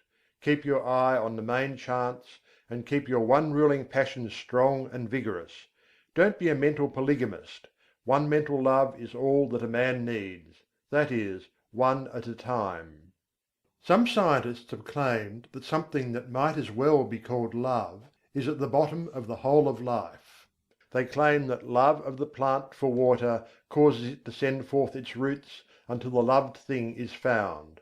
They say that the love of the flower for the sun causes it to grow away from the dark places, so that it may receive the light. The so-called chemical affinities are really a form of love, and desire is a manifestation of this universal life-love. So I am not using a mere figure of speech when I tell you that you must love the thing you wish to attain. Nothing but intense love will enable you to surmount the many obstacles placed in your path. Nothing but that love will enable you to bear the burdens of the task. The more desire you have for a thing, the more you love it, and the more you love it, the greater will be the attractive force exerted towards its attainment, both within yourself and outside of you. So love but one thing at a time. Don't be a mental Mormon. Chapter 14. The Great Dynamic Forces. You have noticed the difference between the successful and strong men in any walk of life, and the unsuccessful weak men around them. You are conscious of the widely differing characteristics of the two classes, but somehow find it difficult to express just in what the difference lies. Let us take a look at the matter. Burton said, "The longer I live, the more certain I am that the great difference between men, the feeble and the powerful, the great and the insignificant, is energy and invincible determination, a purpose once fixed, and then death or victory. That quality will do anything that can be done in this world; and no talents, no circumstances, no opportunities will make a two-legged creature a man without it." I do not see how the idea could be more clearly expressed than Burton has spoken. He has put his finger right in the centre of the subject; his eye has seen into the heart of it. Energy and invincible determination: these two things will sweep away mighty barriers, and will surmount the greatest obstacles. And yet they must be used together. Energy without determination will go to waste. Lots of men have plenty of energy, they are full to overflowing with it, and yet they lack concentration, they lack the concentrated force that enables them to bring their power to bear upon the right spot. Energy is not nearly so rare a thing as many imagine it to be. I can look around me at any time, and pick out a number of people I know who are full of energy. Many of them are energy plus, and yet, somehow, they do not seem to make any headway. They are wasting their energy all the time. Now they are fooling with this thing, now meddling with that. They will take up some trifling thing of no real interest or importance, and waste enough energy and nervous force to carry them through a hard day's work, and yet when they are through, nothing has been accomplished. Others who have plenty of energy fail to direct it by the power of the will toward the desired end. Invincible determination: those are the words. Do they not thrill you with their power? If you have something to do, get to work and do it. Marshal your energy, and then guide and direct it by your will. Bestow upon it that invincible determination, and you will do the thing. Everyone has within him a giant will, but the majority of us are too lazy to use it. We cannot get ourselves nerved up to the point at which we can say truthfully, "I will." If we can but pluck up our courage to that point, and will then pin it in place so that it will not slip back, we will be able to call into play that wonderful power, the human will. Man, as a rule, has but the faintest conception of the power of the will, but those who have studied along the occult teachings know that the will is one of the great dynamic forces of the universe, and if harnessed and directed properly, it is capable of accomplishing almost miraculous things. Energy and invincible determination: aren't they magnificent words? Commit them to memory, press them like a die into the wax of your mind, and they will be a constant inspiration to you in hours of need. If you can get these words to vibrating in your being, you will be a giant among pygmies. Say these words over and over again, and see how you are filled with new life, see how your blood will circulate, how your nerves will tingle. Make these words a part of yourself, and then go forth anew into the battle of life, encouraged and strengthened. Put them into practice. Energy and invincible determination: let that be your motto in your work-a-day life, and you will be one of those rare men who are able to do things. Many persons are deterred from doing their best by the fact that they underrate themselves by comparison with the successful ones of life, or rather, overrate the successful ones by comparison with themselves. One of the curious things noticed by those who are brought into contact with the people who have arrived is the fact that these successful people are not extraordinary after all. You meet with some great writer, and you are disappointed to find him very ordinary indeed. He does not converse brilliantly, and, in fact, you know a score of everyday people who seem far more brilliant than this man who dazzles you by his brightness in his books. You meet some great statesman, and he does not seem nearly so wise as lots of old fellows in your own village, who waste their wisdom upon the desert air. You meet some great captain of industry, and he does not give you the impression of the shrewdness so marked in some little bargain-driving trader in your own town. How is this, anyway? Are the reputations of these people fictitious, or what is the trouble? The trouble is this: you have imagined these people to be made of superior metal, and are disappointed to find them made of the same stuff as yourself and those about you. But, you ask, wherein does their greatness of achievement lie? Chiefly in this: belief in themselves and in their inherent power, in their faculty to concentrate on the work in hand when they are working, and in their ability to prevent leaks of power when they are not working. They believe in themselves and make every effort count.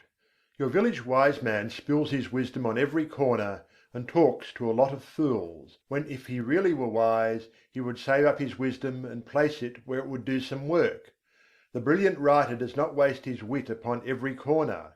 In fact, he shuts the drawer in which he contains his wit, and opens it only when he is ready to concentrate and get down to business. The captain of industry has no desire to impress you with his shrewdness and smartness. He never did, even when he was young.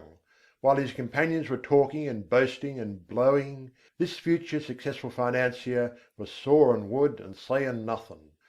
The great people of the world, that is, those who have arrived, are not very different from you or me or the rest of us. All of us are about the same at the base. You have only to meet them to see how very ordinary they are, after all. But don't forget the fact that they know how to use the material that is in them, while the rest of the crowd does not, and, in fact, even doubts whether the true stuff is there. The man or woman who "gets there" usually starts out by realizing that he or she is not so very different, after all, from the successful people that they hear so much about. This gives them confidence, and the result is they find out they are able to do things. Then they learn to keep their mouths closed and to avoid wasting and dissipating their energy. They store up energy and concentrate it upon the task at hand, while their companions are scattering their energies in every direction, trying to show off and let people know how smart they are.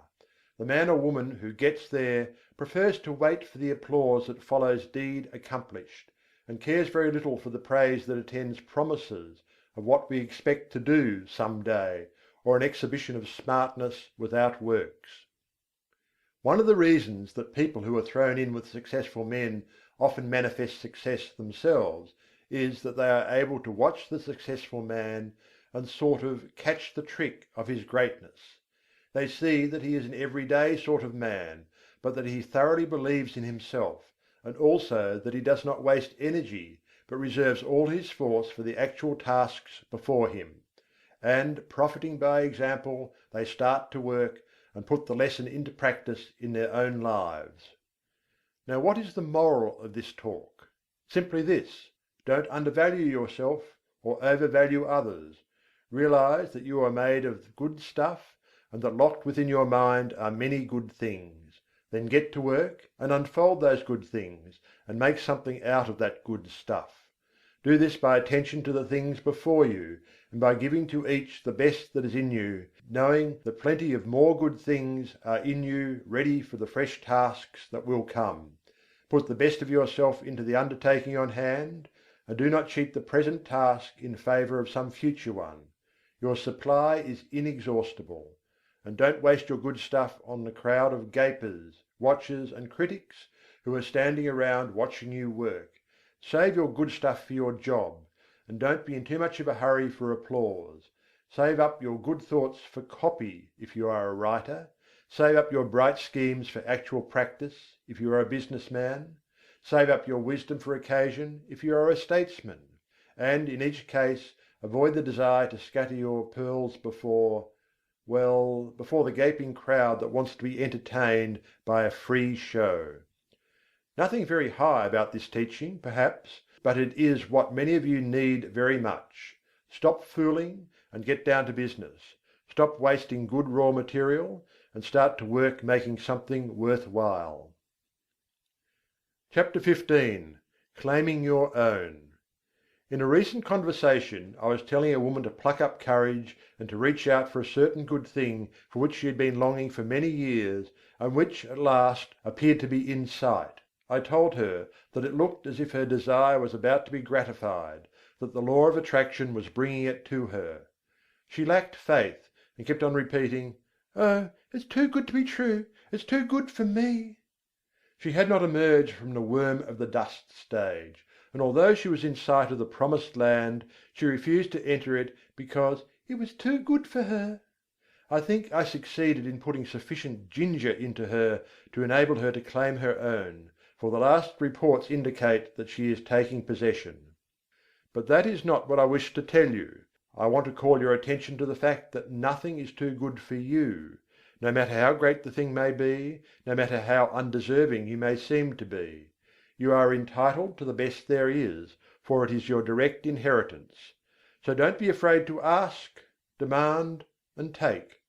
The good things of the world are not the portion of any favoured sons. They belong to all, but they come only to those who are wise enough to recognize that the good things are theirs by right, and who are sufficiently courageous to reach out for them.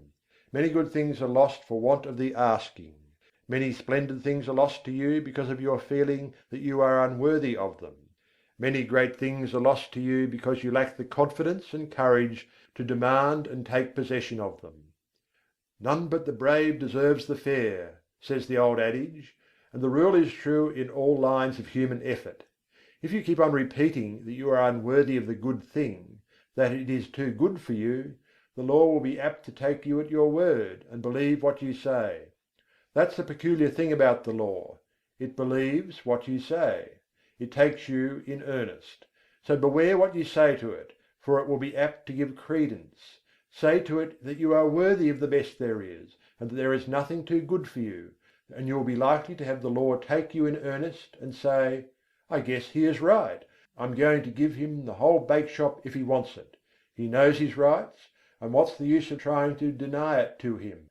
But if you say, "Oh, it's too good for me," the law will probably say, "Well, I shouldn't wonder but that is so. Surely he ought to know, and it isn't for me to contradict him." And so it goes. Why should anything be too good for you? Did you ever stop to think just what you are?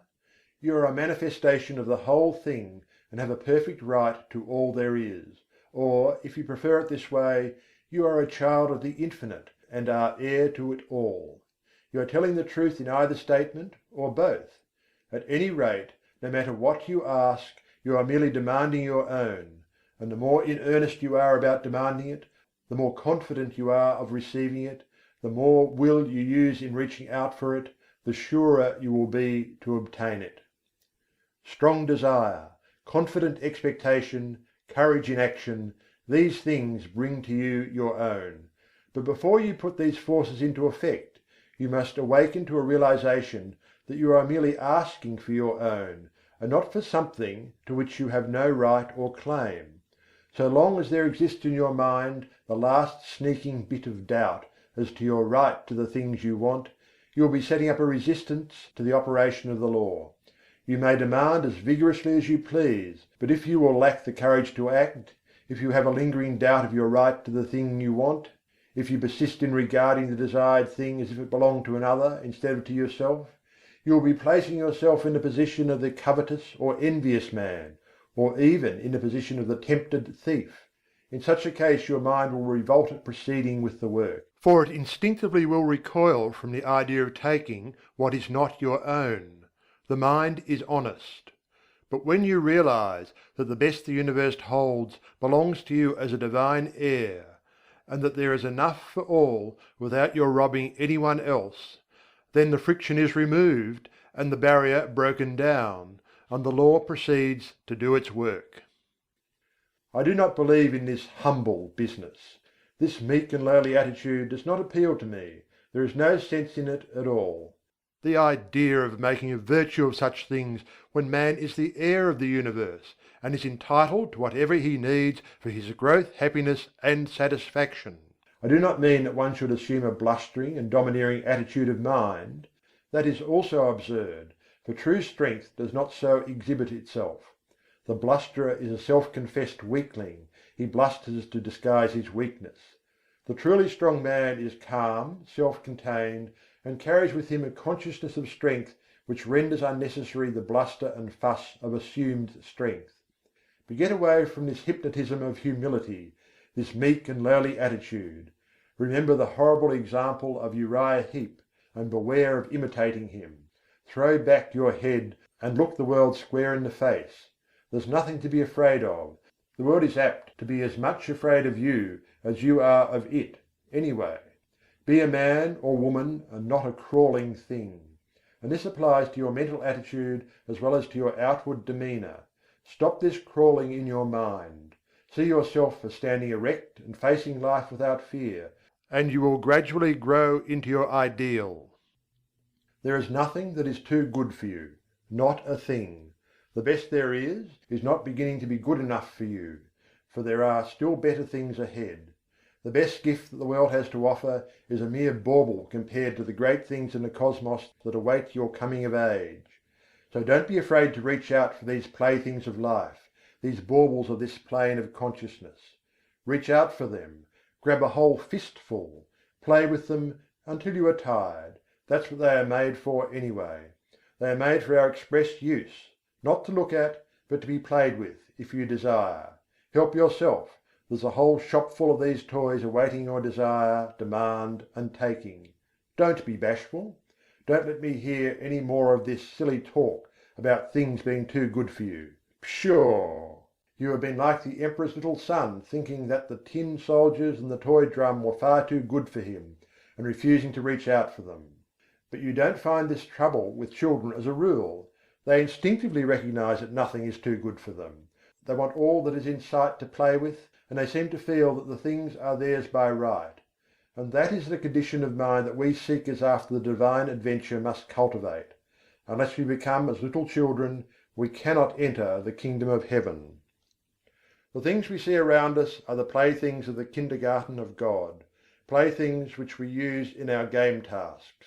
Help yourself to them, ask for them without bashfulness, demand as many as you can make use of. They are yours. And if you don't see just what you want, ask for it. There's a big reserved stock on the shelves and in the closets. Play, play, play, to your heart's content. Learn to weave mats, to build houses with the blocks, to stitch outlines on the squares, to play the game through and play it well. And demand all the proper materials for the play. Don't be bashful, there's enough to go round. But remember this: while all this be true, the best things are still only game things: toys, blocks, mats, cubes, and all the rest. Useful, most useful for the learning of the lessons, pleasant, most pleasant with which to play, and desirable, most desirable for these purposes. Get all the fun and profit out of the use of things that is possible. Throw yourself heartily into the game and play it out. It is good. But here's the thing to remember: never lose sight of the fact that these good things are but playthings, part of the game, and you must be perfectly willing to lay them aside when the time comes to pass into the next class, and not cry and mourn because you must leave your playthings behind you. Do not allow yourself to become unduly attached to them. They are for your use and pleasure, but are not a part of you, not essential to your happiness in the next stage. Despise them not because of their lack of reality. They are great things relatively, and you may as well have all the fun out of them that you can. Don't be a spiritual prig, standing aside and refusing to join in the game. But do not tie yourself to them. They are good to use and play with, but not good enough to use you and to make you a plaything. Don't let the toys turn the tables on you. This is the difference between the master of circumstances and the slave of circumstances. The slave thinks that these playthings are real, and that he is not good enough to have them. He gets only a few toys because he is afraid to ask for more, and he misses most of the fun. And then, considering the toys to be real, and not realizing that there are plenty more where these came from, he attaches himself to the little trinkets that have come his way, and allows himself to be made a slave of them. He is afraid that they may be taken away from him, and he is afraid to toddle across the floor and help himself to the others. The master knows that all are his for the asking. He demands that which he needs from day to day, and does not worry about overloading himself, for he knows that there are lots more, and that he cannot be cheated out of them. He plays, and plays well, and has a good time in the play, and he learns his kindergarten lessons in the playing. But he does not become too attached to his toys. He is willing to fling away the worn out toys and reach out for a new one. And when he is called into the next room for promotion, he drops on the floor the worn out toys of the day, and with glistening eyes and confident attitude of mind marches into the next room, into the great unknown, with a smile on his face. He is not afraid, for he hears the voice of the teacher and knows that she is there waiting for him, in that next great room. Chapter 16. Law, not chance. Some time ago I was talking to a man about the attractive power of thought. He said that he did not believe that thought could attract anything to him, and that it was all a matter of luck. He had found, he said, that ill luck relentlessly pursued him, and that everything he touched went wrong. It always had, and always would, and he had grown to expect it. When he undertook a new thing, he knew beforehand that it would go wrong, and that no good would come of it. Oh no! There wasn't anything in the theory of attractive thought, so far as he could see; it was all a matter of luck. This man failed to see that by his own confession he was giving a most convincing argument in favour of the law of attraction. He was testifying that he was always expecting things to go wrong, and that they always came about as he expected. He was a magnificent illustration of the law of attraction, but he didn't know it, and no argument seemed to make the matter clear to him. He was up against it, and there was no way out of it. He always expected the ill luck, and every occurrence proved that he was right, and that the mental science position was all nonsense. There are many people who seem to think that the only way in which the law of attraction operates is when one wishes hard, strong, and steady. They do not seem to realize that a strong belief is as efficacious as a strong wish. The successful man believes in himself and his ultimate success, and, paying no attention to little setbacks, stumbles, tumbles, and slips, presses on eagerly to the goal, believing all the time that he will get there. His views and aims may alter as he progresses, and he may change his plans or have them changed for him, but all the time he knows in his heart that he will eventually get there. He is not steadily wishing he may get there, he simply feels and believes it, and thereby sets to operation the strongest forces known in the world of thought. The man who just as steadily believes he is going to fail will invariably fail. How could he help it? There is no special miracle about it. Everything he does, thinks, and says is tinctured with the thought of failure. Other people catch his spirit, and fail to trust him or his ability, which occurrences he in turn sets down as but other exhibitions of his ill luck, instead of ascribing them to his belief and expectation of failure. He is suggesting failure to himself all the time, and he invariably takes on the effect of the auto-suggestion.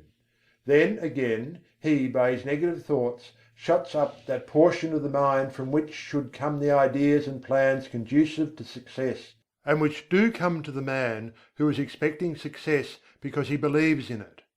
A state of discouragement is not the one in which bright ideas come to us. It is only when we are enthused and hopeful that our minds work out the bright ideas which we may turn to account. Men instinctively feel the atmosphere of failure hovering around certain of their fellows, and on the other hand recognize something about others which leads them to say, when they hear of a temporary mishap befalling such a one, "Oh, he'll come out all right somehow, you can't down him." It is the atmosphere caused by the prevailing mental attitude. Clear up your mental atmosphere. There is no such thing as chance. Law maintains everywhere, and all that happens, happens because of the operation of law. You cannot name the simplest thing that ever occurred by chance. Try it, and then run the thing down to a final analysis, and you will see it as the result of law. It is as plain as mathematics: plan and purpose, cause and effect. From the movements of worlds to the growth of the grain of mustard seed, all the result of law. The fall of the stone down the mountainside is not chance. Forces which had been in operation for centuries caused it, and back of that cause were other causes, and so on until the causeless cause is reached. And life is not the result of chance. The law is here too. The law is in full operation whether you know it or not, whether you believe in it or not. You may be the ignorant object upon which the law operates, and bring yourself all sorts of trouble because of your ignorance of or opposition to the law, or you may fall in with the operation to the law, get into its current as it were, and life will seem a far different thing to you. You cannot get outside of the law by refusing to have anything to do with it. You are at liberty to oppose it and produce all the friction you wish to. It doesn't hurt the law, and you may keep it up until you learn your lesson. The law of thought attraction is one name for the law, or rather for one manifestation of it. Again I say, your thoughts are real things. They go forth from you in all directions, combining with thoughts of like kind, opposing thoughts of a different character, forming combinations, going where they are attracted, flying away from thought centres opposing them. And your mind attracts the thought of others, which have been sent out by them consciously or unconsciously. But it attracts only those thoughts which are in harmony with its own. Like attracts like, and opposites repel opposites in the world of thought. If you set your mind to the keynote of courage, confidence, strength and success, you attract to yourself thoughts of like nature, people of like nature, things that fit in the mental tune. Your prevailing thought or mood determines that which is to be drawn toward you, picks out your mental bedfellow. You are today setting into motion thought currents which will in time attract toward you thoughts, people, and conditions in harmony with the predominant note of your thought. Your thought will mingle with that of others of like nature and mind, and you will be attracted toward each other, and will surely come together with a common purpose sooner or later, unless one or the other of you should change the current of his thoughts. Fall in with the operations of the law, make it a part of yourself, get into its currents, maintain your poise, set your mind to the keynote of courage, confidence and success. Get in touch with all the thoughts of that kind that are emanating every hour from hundreds of minds. Get the best that is to be had in the thought world. The best is there, so be satisfied with nothing less. Get into partnership with good minds. Get into the right vibrations. You must be tired of being tossed about by the operations of the law. Get into harmony with it. End of thought vibration, or the law of attraction in the thought world. In Season 2 of Missing Pages, we'll take a look at what happens when an old system faces new challenges. This is what happens when you involve money. I'm Beth Ann Patrick, your host of Season 2 of the Missing Pages podcast. We'll dig into these stories and talk to authors like Jodi Picoult for their firsthand experiences. You can child-proof your world, but you can't world-proof your child. Listen and subscribe to Season 2 of Missing Pages wherever you get your podcasts.